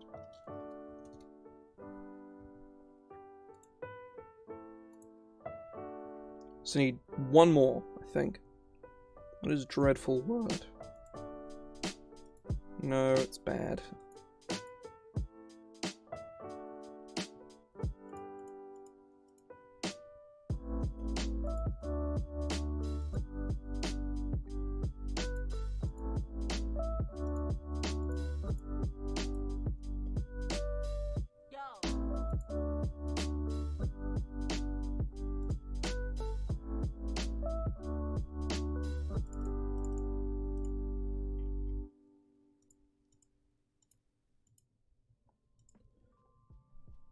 You know what, we'll give him Beguiling Influence and give him proficiency in Deception and Persuasion. He's already got Deception, we can just pick another skill for him. Athletics, Insight, oh, Animal Handling. Animal Handling, that's... Animal Handling +6. There we go. Dain has all of the requisite things. Spellcasting. Where's the Warlock of the Fiend? It's here. I'm just like nabbing the text just to make my life easier. Dain is a 13th level spellcaster. His spellcasting ability is Charisma, spell save DC. 18 plus 10. Is that right? Yeah.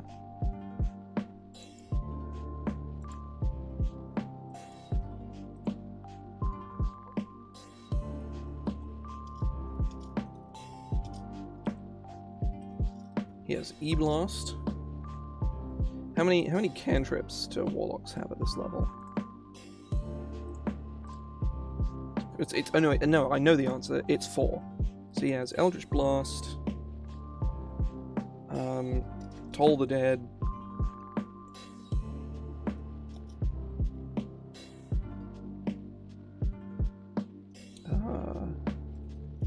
Mage Armor. Oh, I know. Do warlocks get Thaumaturgy? No, it's only Cleric. So he can have Mage, Hand, and Prestidigitation.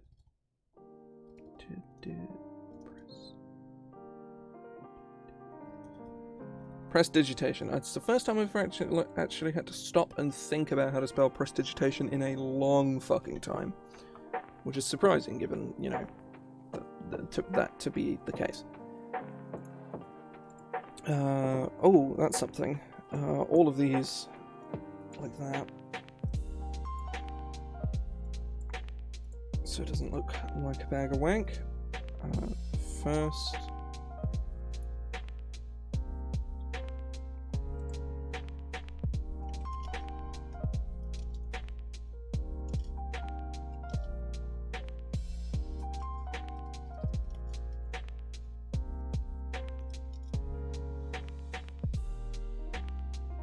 Oh, he doesn't have 4, he has 3. Right. What spells do we give our warlock? How many spells does he have, is the question. The answer is 12, which is a lot. He doesn't need Armor of Agathis because he's got Flames of Asmodeus, which is kind of like a similar kind of situation. Hex is probably a good one.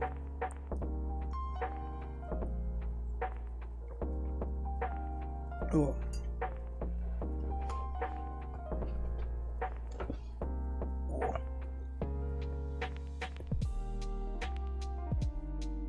Right, let's just go straight in and just Shadow of Moil.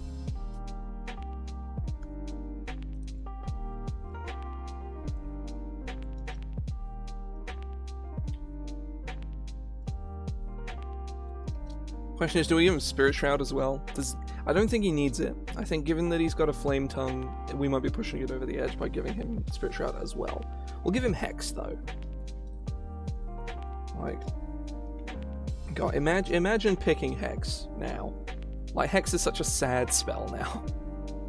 Because it's like, oh, it's the Warlock damage buff spell that they really need, because their damage is not that great otherwise.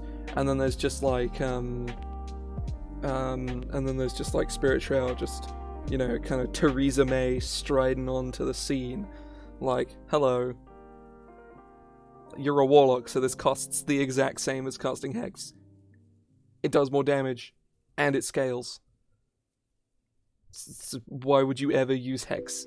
You know? It's a real sad time.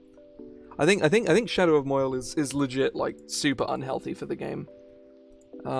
Especially at the level that it's at. It is just kind of like giving several classes the power of Holy Weapon, which is already a fantastically strong spell, but giving it to them as early as like 3rd level is just like fundamentally just was a bad idea. It's Spirit Shroud really is like, I think is probably the best damage dealing spell for marshals in the game, like flat out.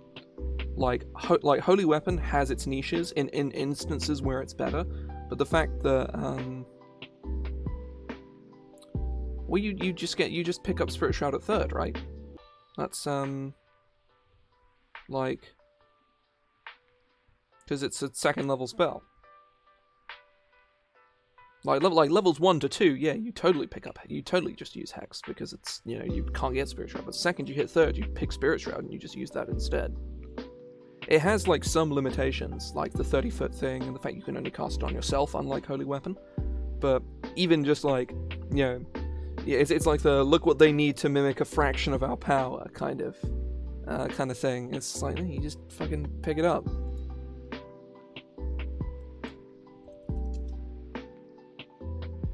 Oh, Spirit Shroud is a 3rd. Fuck, I thought it was a 2nd. Okay, that helps a little bit. That does help a little. But man, Spirit Shroud still feels bad. Yeah, no, you're right. It is a 3rd level spell. I thought it was 2nd.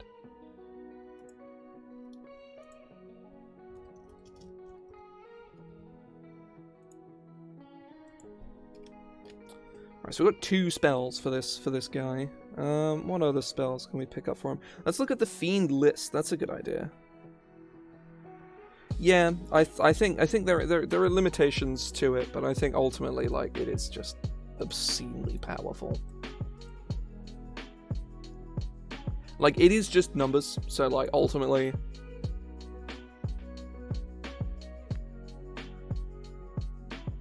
yeah, I suppose.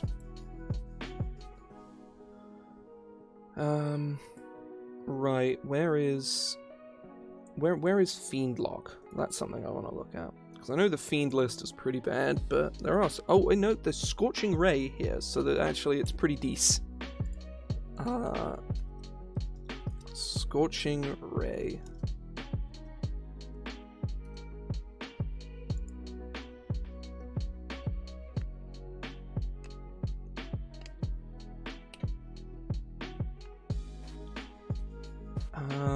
Honestly, Blindness, Deafness seems kind of decent. Certainly on like an NPC to cast on players seems quite good. Let's pick up Fireball, because that's another good one. Fire Shield. He doesn't need it. He has Flames of Asmodeus. Command could be a fun one, like niche usable. Burning Hands, much the same. I think the main thing is, like, why would you ever cast Burning Hands when you've got access to Fireball, and it costs the same to use both? But I'm sure there's, like, an instance where he'll prefer it. Oh, yeah, all the Magic Missile nonsense is ridiculous. But you do need to use UA for it to... or be a pretty high level, like, Evocation Wizard, and also a Goblin, hilariously enough, to get it to work. They really should just fucking errata Magic Missile to have you, like, roll damage for each missile individually. Or errata it so that if an effect would boost the damage of a spell that you cast, then it only affects one of the missiles or something. Oh. God. God. I think I inhaled like some dust or something. That was very unpleasant. I muted my mic just in time. 1, 2, 3, 4, 5, 6, 7. That's 7 spells. We need 5 more. Any other good... I'm not going to touch Wall of Fire because it's going to annoy me. Wall of Fire is an annoying spell.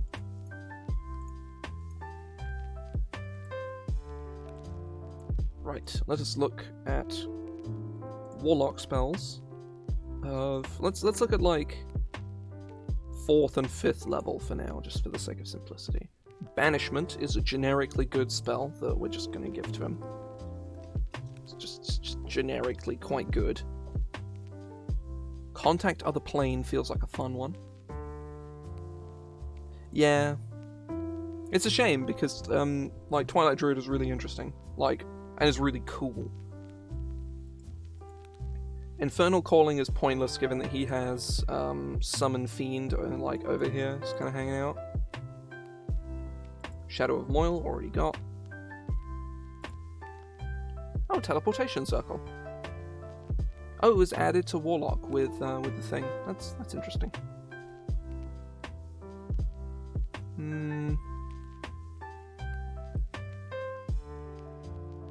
Banishment, honestly, giving him Contact Other Plane is kind of cool. Though he's actually, I don't know, like,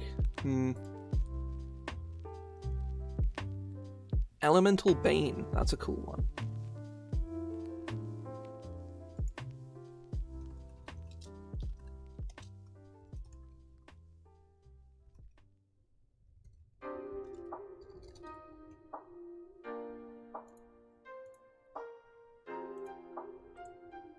I mean, 1, 2, 3, 4, 5, 6, 7, 8, 9. We've got 9 spells, we need 3 more. Dimension Door is, I think, too good not to pick up as well.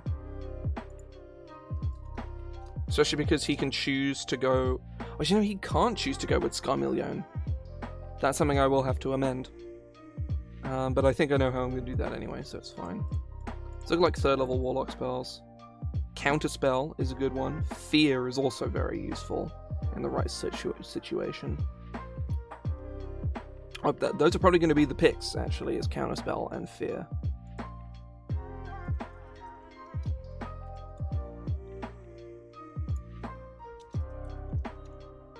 Fear. Those are his 12 spells. Right. Let me go look at like some mounted combatant monsters. Because there are a few. There is a Night Veil Spectre, I think it is, from Ravnica.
standing Dain has taken a lot longer than I expected it to, and I probably need to stop reasonably soon.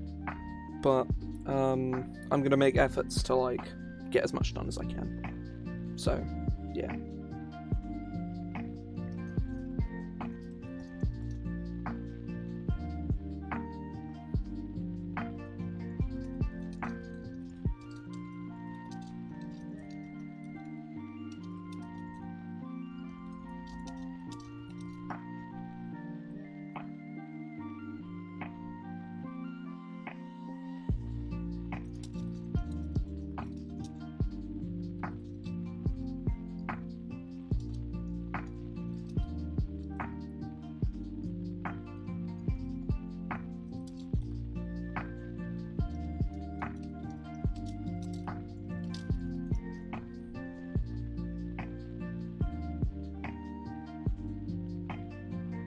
Make a read like Fine Steed.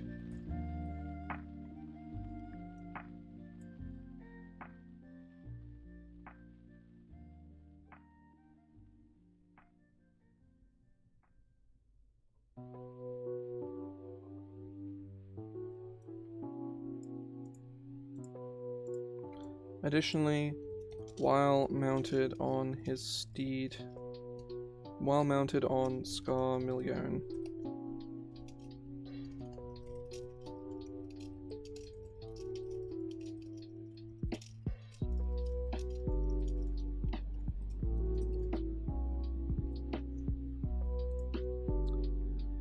So yeah, when Dain casts Dimension Door, Scar Million also Dimension Doors. When he plane shifts, Scar Million comes with him. When he casts Freedom of Movement, works on Scar Million.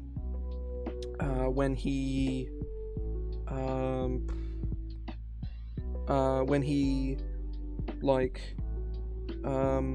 casts Shadow of Moil, for instance, it affects like him and Scar Million, which is good. Is a fun time. Oh shit. Summon Scar Million once per day.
As per the Fine Steed spell.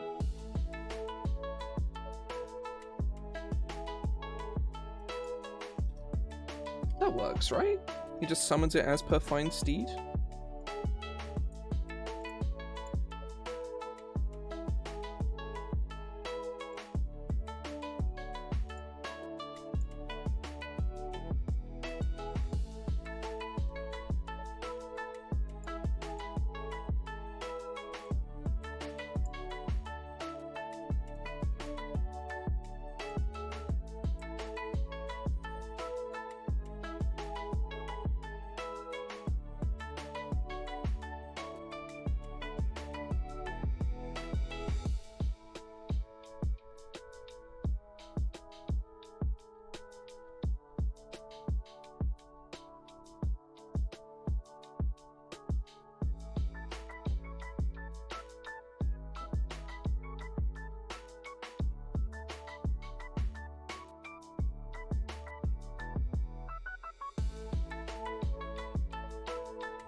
think, yeah.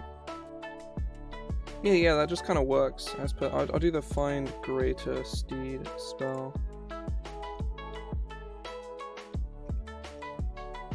Just to be sure. Just to make sure there's no, like, weird loopholes. Yeah, I think, yeah, that was the... multi-attack.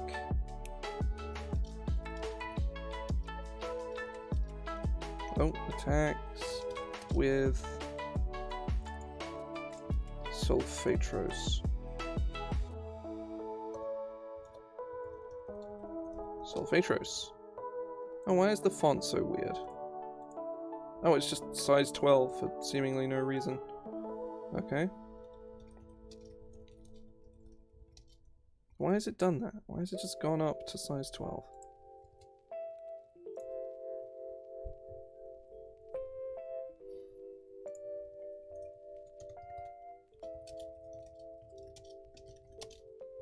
Well, it's doing this now.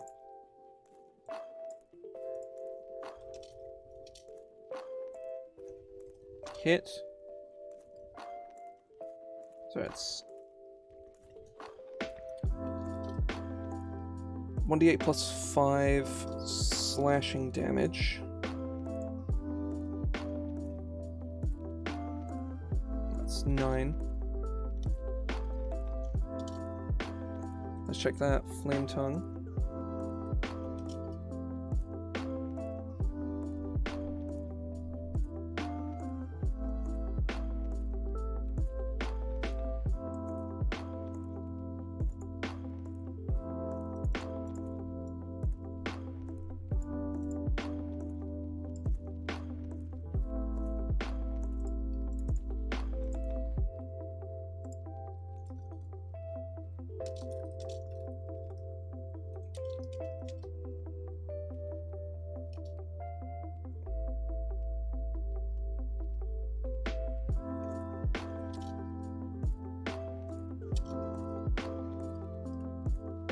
.2d6 fire damage plus 5 necrotic damage. That is a lot of damage. That's really scary, actually. Oh, thank you very much for the follow. Oh, hey, there we go. Fell back in. Pretty decent, pretty decent. Working on my NPC book. I've actually just been statting one of them. This guy here, Dain the Rider, he has a cool nightmare mount.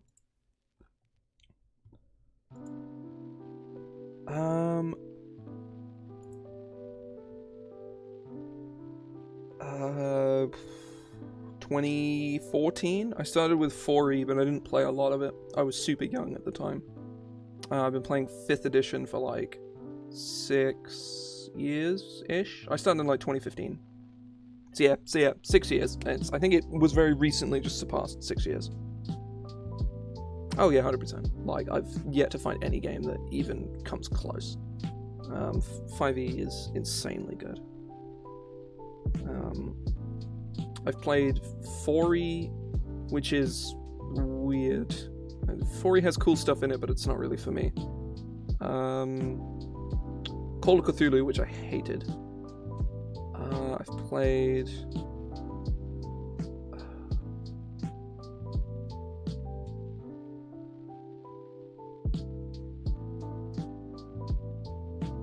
I'm all good. I'm happy with what I got. Yeah, I sorted all of that shit out myself. It's all good.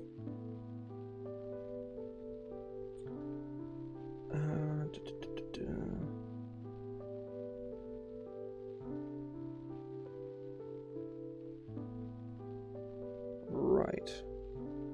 What other stuff does... Here's a reaction. Reactions. Parry and riposte.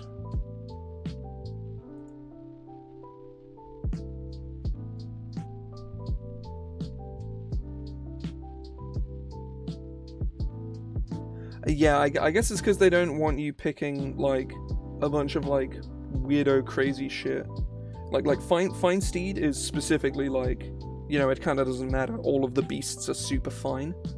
All of the beasts are normal, whereas fine greater steed is like, here is a celestial and a bunch of monstrosities, and there's a bunch of like weirdo wacky shit that if it had that text it would let you pick. Because like nightmares themselves are like CR9 or something crazy. Like they're really fucking strong. Parry and riposte.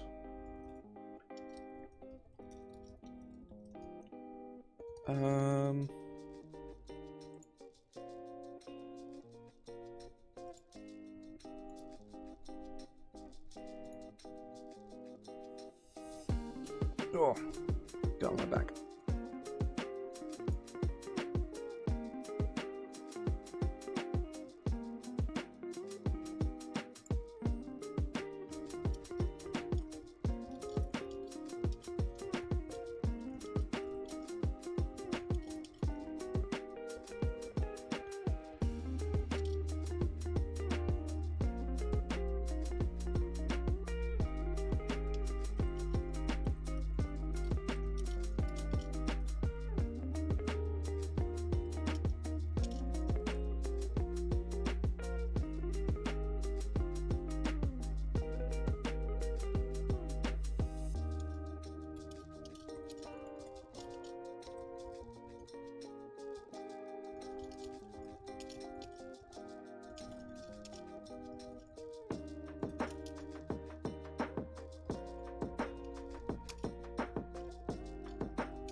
So yeah, Dain, don't fuck with him, because if you come at him and you roll like a 19, he's like, nah, fucking get fucking wrecked.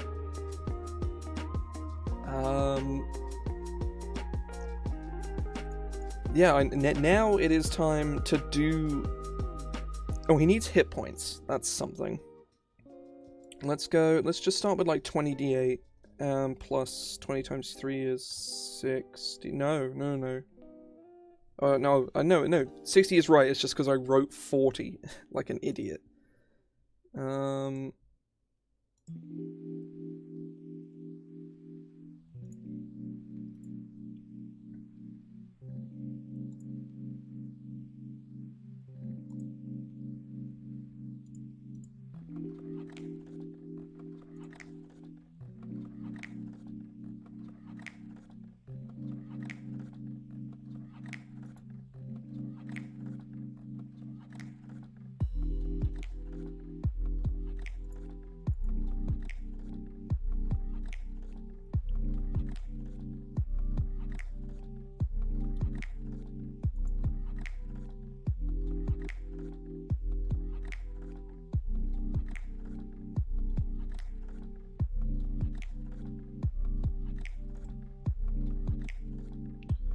Right.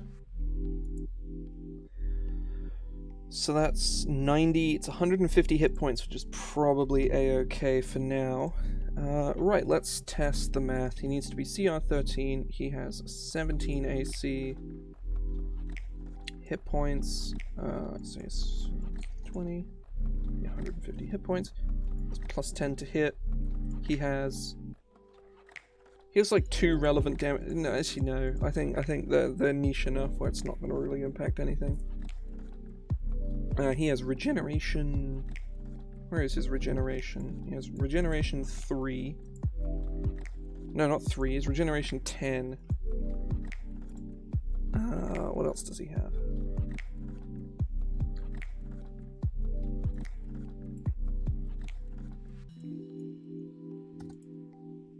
I'm putting down his regeneration 20 because Flames of Asmodeus is a bonus action to use, and is, you know, it technically gives him hit points, but it's opportunity cost. He's not always going to be using it.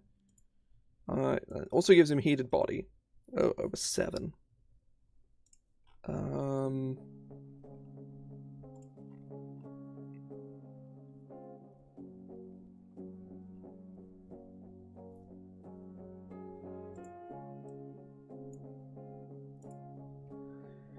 So damage per round, he can swing at you twice with... Oh, he also has parry. Is that something? Yeah. He has a defensive CR of 10 right now, which is nice. Like, that works really well for me. And his DPR is... What are we looking at here? 16, 21, 42 damage per round. With a potential, like... Parry and riposte, that's like an extra like 10, I'd say, just because it's not going to happen every round. I can push Dain a little further because he is currently sitting at only like CR 10, so and I might just do that. I'm gonna push Dain to be a little bit stronger.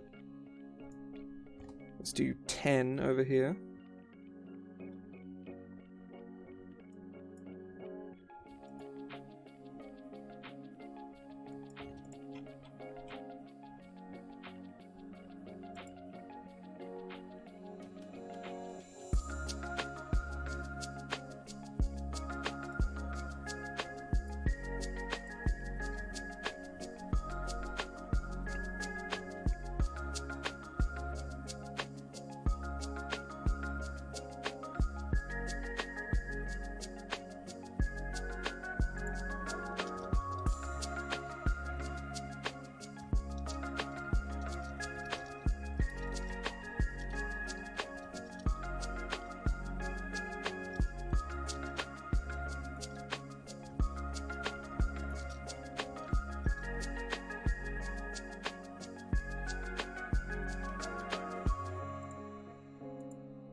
I suppose he does have... He could hex you. And then, yeah, that does improve his damage by... 7... Like, yeah.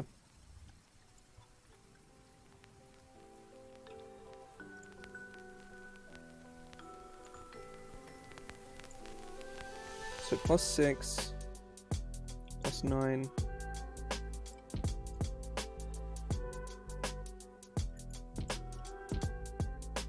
There, now we're sitting at CR 13, which is what I was aiming for. And now, the final little thing to do for Dain, for Dain's stats anyway, is giving players or GMs the option to make Dain as a legendary enemy.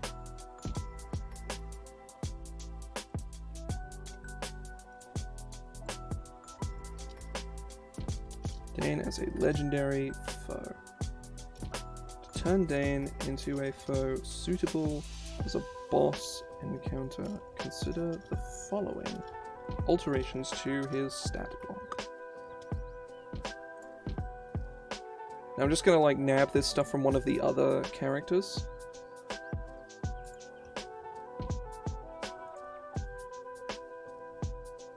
Nice. I was saying, it's going pretty good. We're right about Dain the Rider at the moment. We're almost done with his stats, and then after that, there's not much more to go. And I'll probably be stopping after that. Well, I will be stopping after I'm done.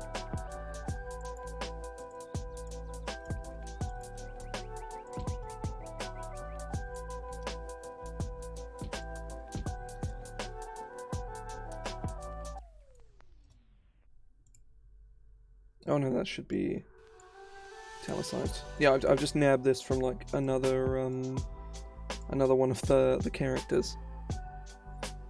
3 legendary actions, yada yada yada. Give me a sec.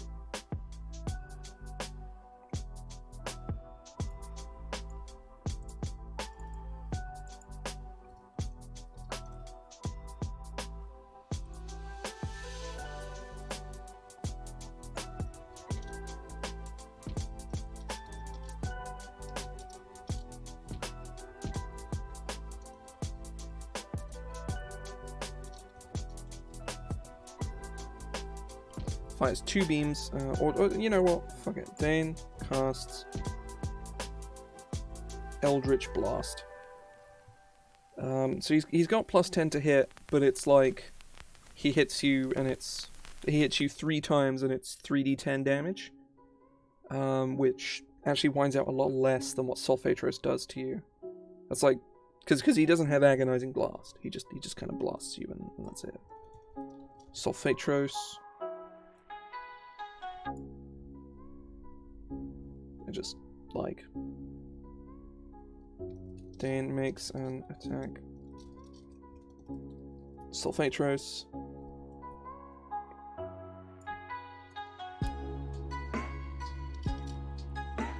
Leap of No Faith was something that he did. Costs 2 actions.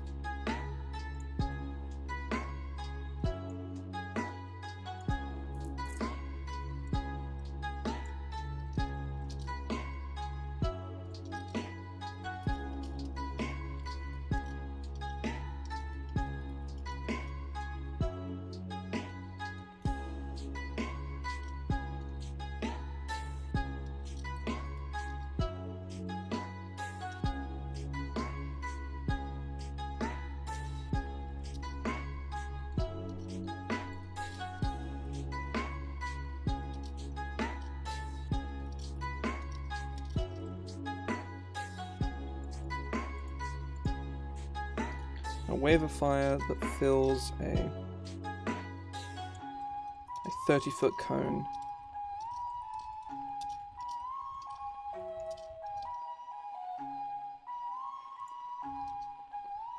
Dain can swing Sulfatros and out, creating a wave of fire.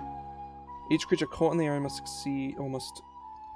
make a DC 18 Dexterity saving throw. On a failure, a creature takes 40-10? 40-10 feels pretty scary to me.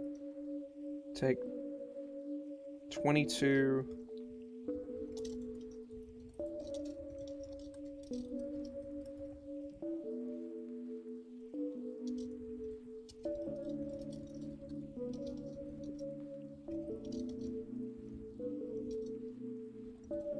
Dain then gains the benefits of his Fires of Asmodeus trait. You know what? This is like a 3 actions kind of situation, and it's going to be fucking terrifying. He does the Dark Souls boss jump and air spin slash. Like, if my description means nothing to you, you would know it if you saw it, probably. I'm not going to bet on that, but, you know, whatever. There's a very specific aesthetic I'm going for here, and if you can't see that, then... well, I guess it just sucks to be you then, huh? Right, I'm gonna stop fucking around.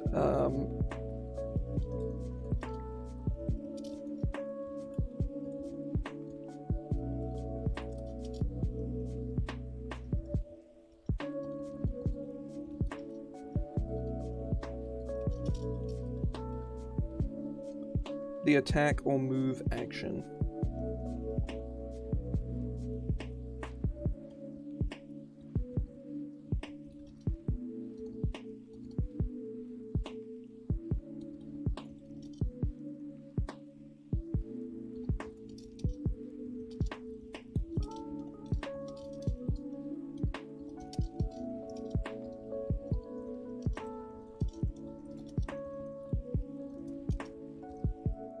Moves up to its speed without provoking opportunity attacks.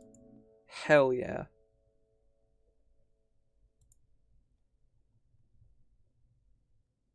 So yeah, Dain is fucking terrifying as an enemy.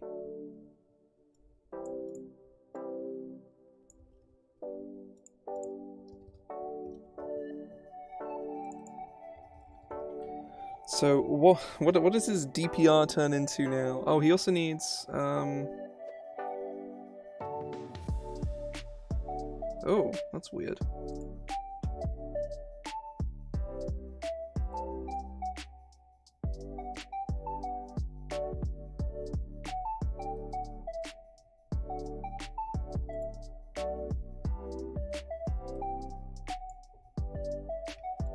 Let's give him some more hit points.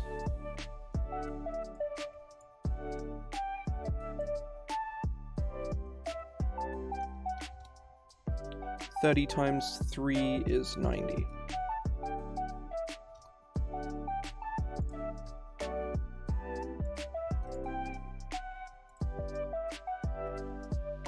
$225.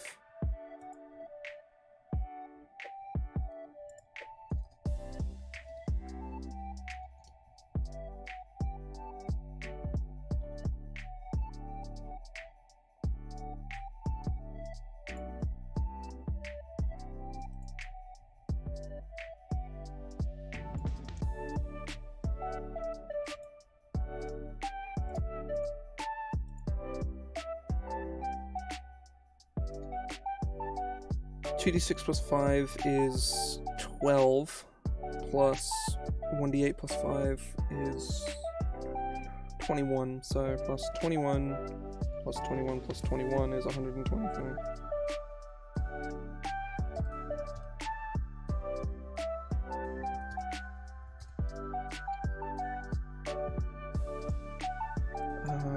Nightmare.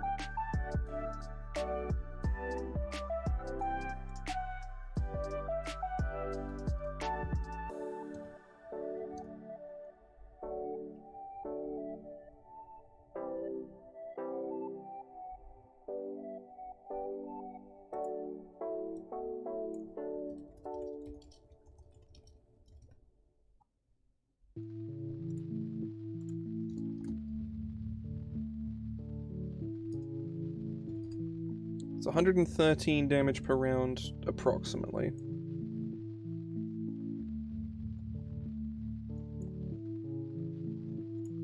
Actually, hang on.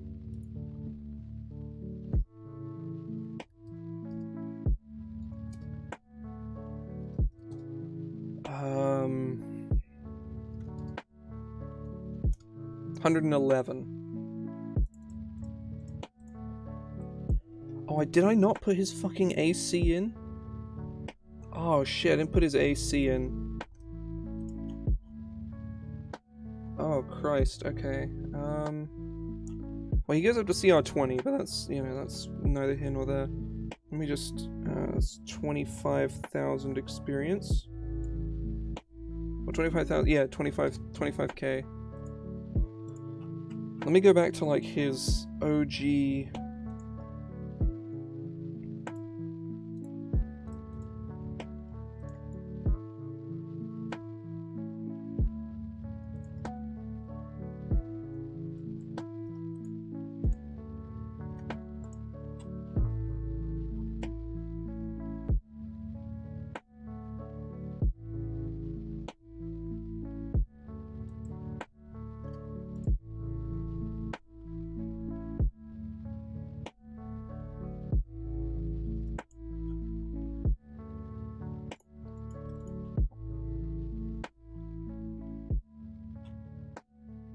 Okay, right, that's fine.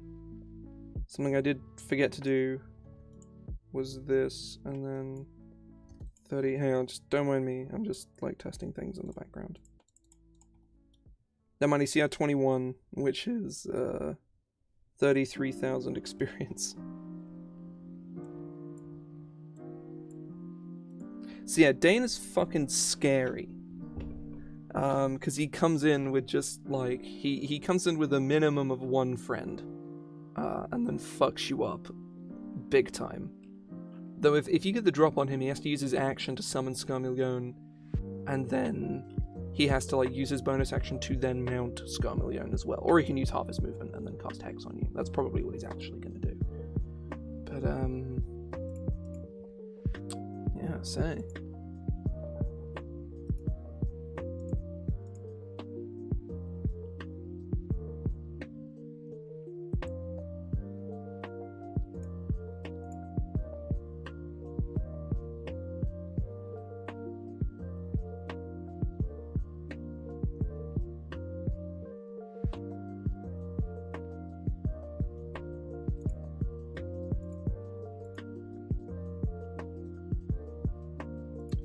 Yeah, I think those are the stats all ironed out nicely.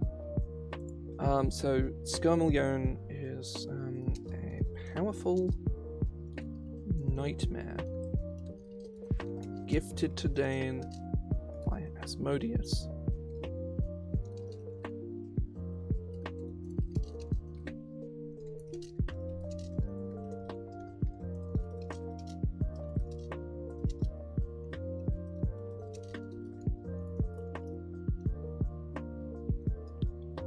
Cruel. Beast is cruel.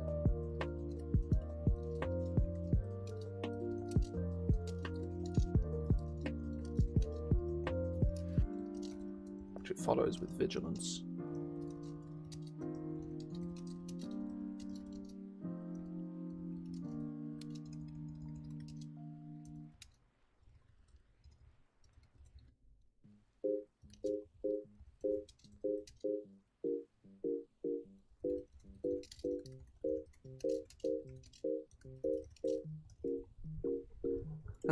And loathes its death, despite its functional immortality as his magical steed.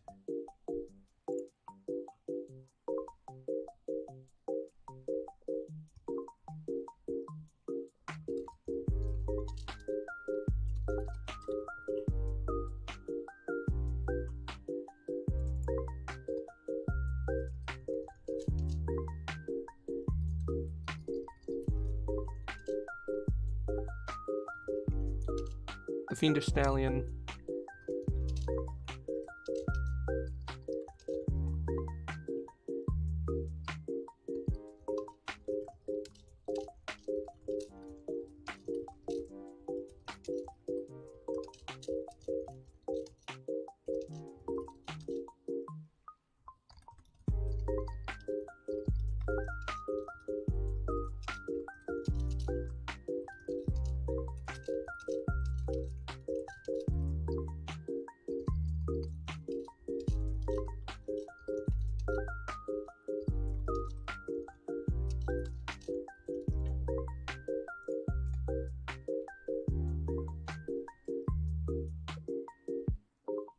Yeah, that's a simple little thing about, like, what Scarmillion is. A little bit of trivia. Scarmillion is named after one of the Mala Branca from Dante's Divine Comedy, because it's the coolest fucking name I've ever heard in my life, and I knew I had to use it. So yeah, Scarmillion, or Scarmillione, is, he's pretty fucking sick.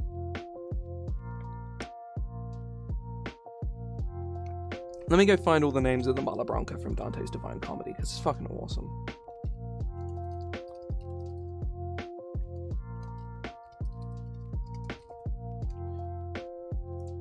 Mala Branca Divine Comedy.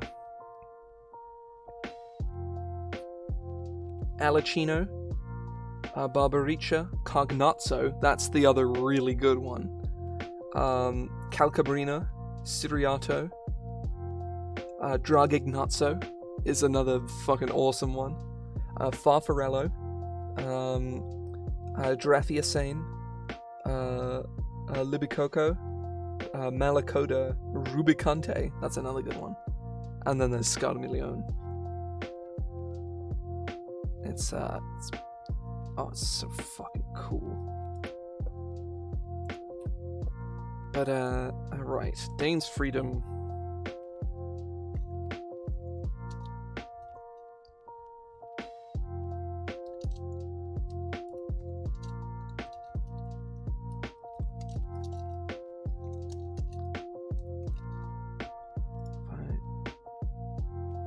Oh, there's no D, okay.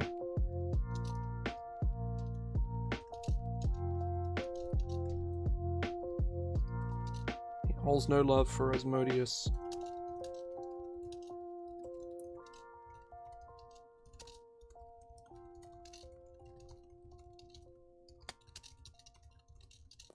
He is viable. He is viable? Is that the right word here? Hang on. Liable.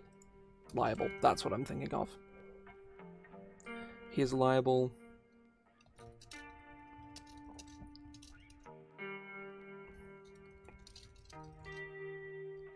In pursuit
the good suggestion would be in order.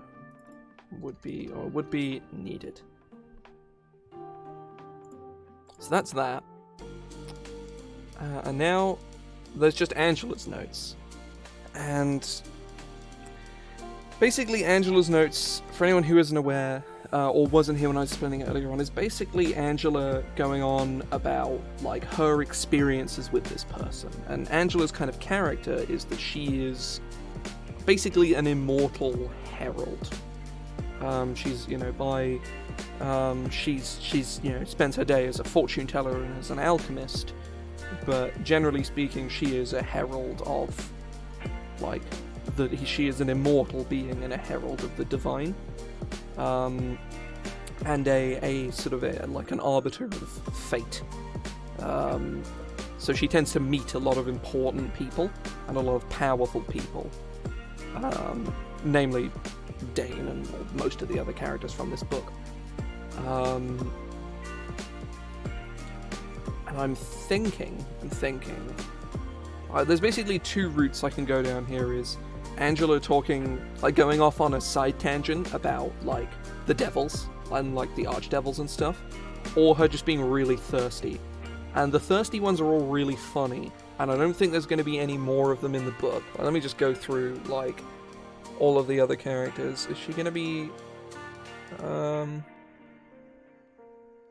nah, she can afford to be thirsty, that's fine. Two out of 20 is a pretty respectable ratio, you know?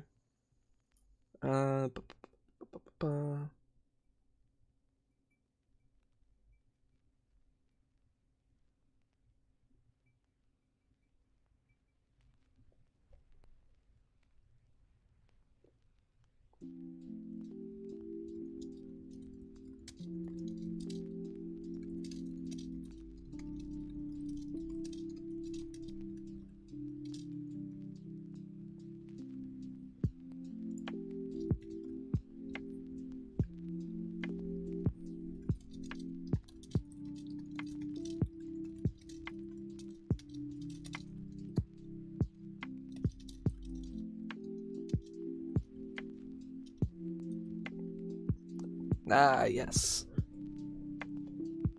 So a lot of them are dickbags.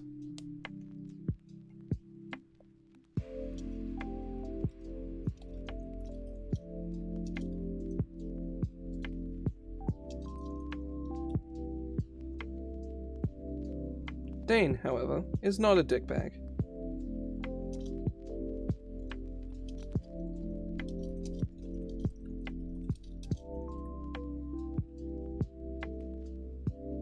Wasn't expecting the whole...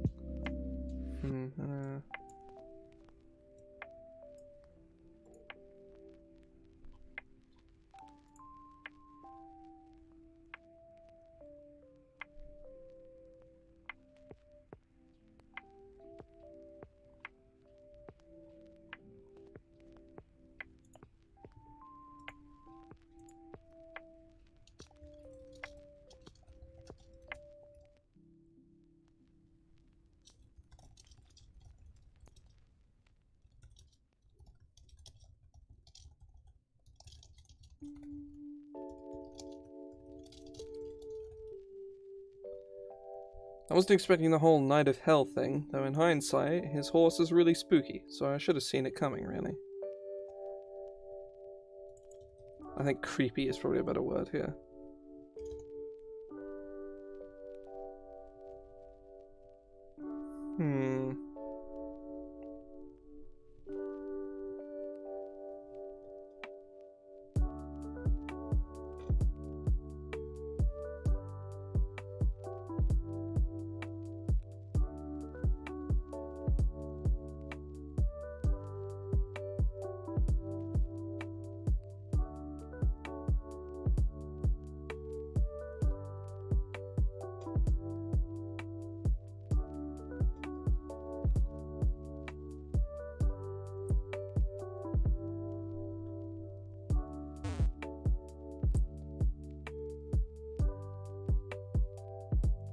Thanks for the follow. Writing some nonsense at the moment.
Give him another...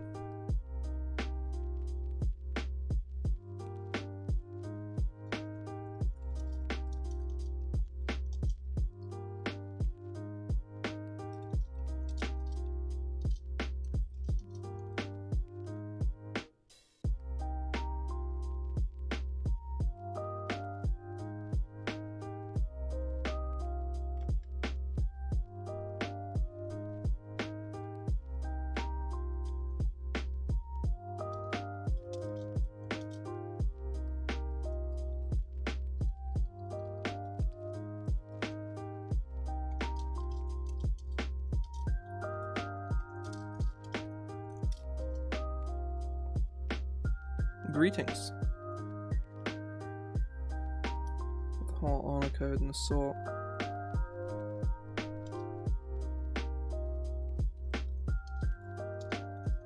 He's otherwise pretty chill. Pretty good, pretty good. We're almost done writing about an NPC for my, well, for my book of NPCs. Probably be stopping relatively soon, but,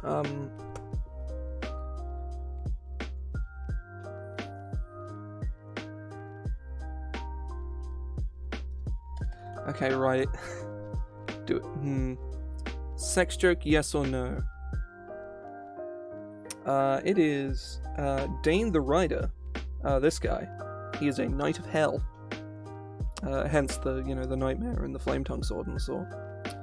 But yeah, he's got a big scary stat block, and he's gonna do a spin move on you.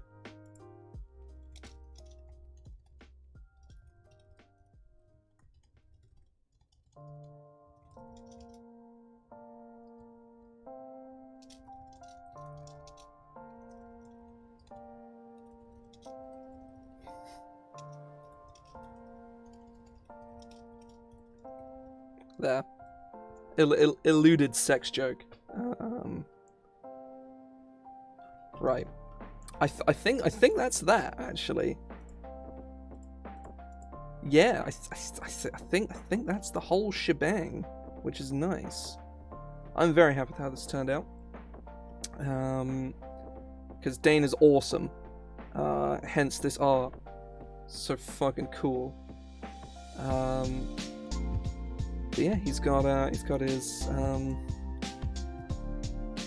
his traits. He's got his quest prompts.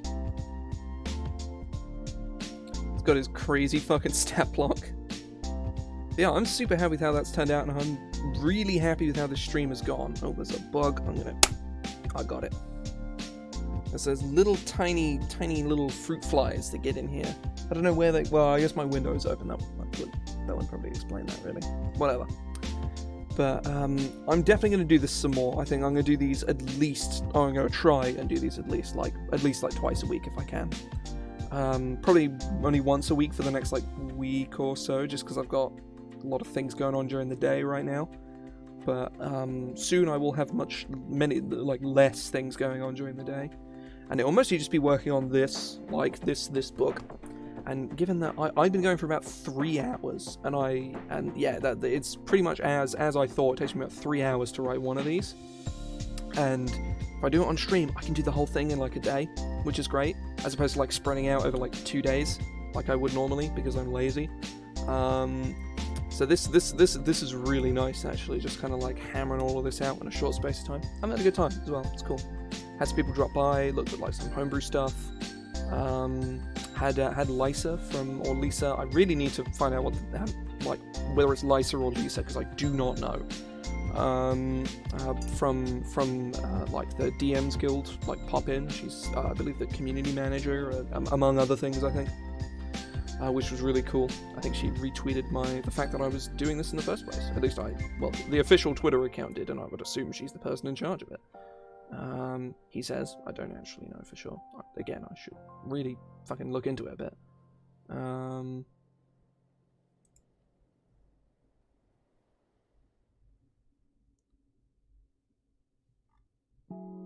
But yeah, I'm gonna see if there's anyone who'd raid.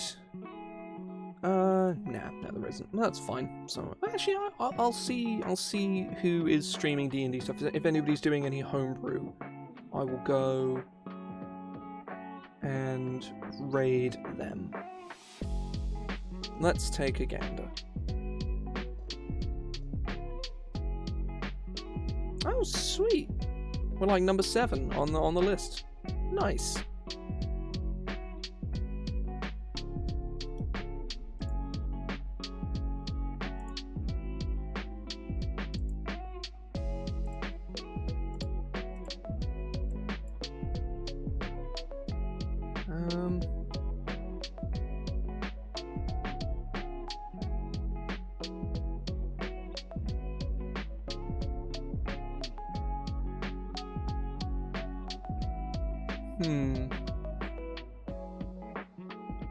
No, I'll probably leave it there. I don't really see anybody doing any homebrew or anything, so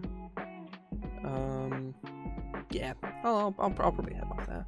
So thank you very much, people, for stuck around. Anyone who's pressed buttons or whatever, like, that's super cool. I'm gonna make a concerted effort to do this like every week from here, at least once a week, just to get me in the habit of working more. Because my work pattern is really off and spotty, like pretty consistently. It's just really spotty, and I want it to not be. So yeah, that's my aim going forward. Anyway, is for my work pattern to be a lot more regimented, and this will help me do that. But yeah, I say I will plug my crap in here, because this is going to go on the DM's Guild once it's done. Like, not just this. Like, I'm going to write at least 20 others of these. This is the 5th one that I've finished. Or is it 6th? Is it 6th? No, it's the 6th one. It's the 6th one. So, yeah, my plan is to do 20 to 25, depending on how much time I have, and how much time my artist AJ has. Another thing, that fucking phenomenal art up here is, courtesy of Artificial Jealousy, who I've worked with a whole bunch before. So I will plug her stuff as well. I really need to make a,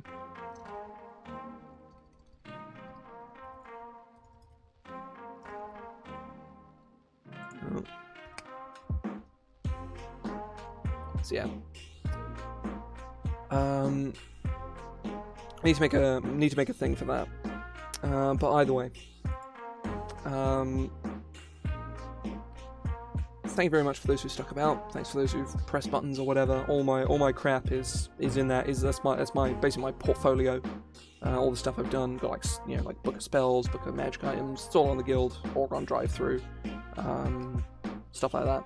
Click it if you want. Take a look if you want. Like, do whatever you want. Like, it's your decision. My vague, half-hearted attempts at advertising to you, like, wholly grounded in, I think advertising is fucking stupid, so do what you want, basically. I'll tell you it's there, and you could choose to do with that information what you will, and if that is nothing, then I'm certainly not gonna fucking complain. Either way, I'm gonna actually go now. I will be streaming Chrono Trigger stuff tomorrow evening, 7 p.m. BST to 9 p.m. ish. I haven't played in a good couple of weeks, so I just haven't had a chance. And then on Sunday, I will be streaming Pokemon stuff. And on Monday, I'll be doing homebrew stuff. I'll be working on the Mystics some more, because I am almost done with that thing. Which is, it's not scary to think about, but it's weird to think that I'm almost done. But either way, I'm going to head off now. See you guys tomorrow.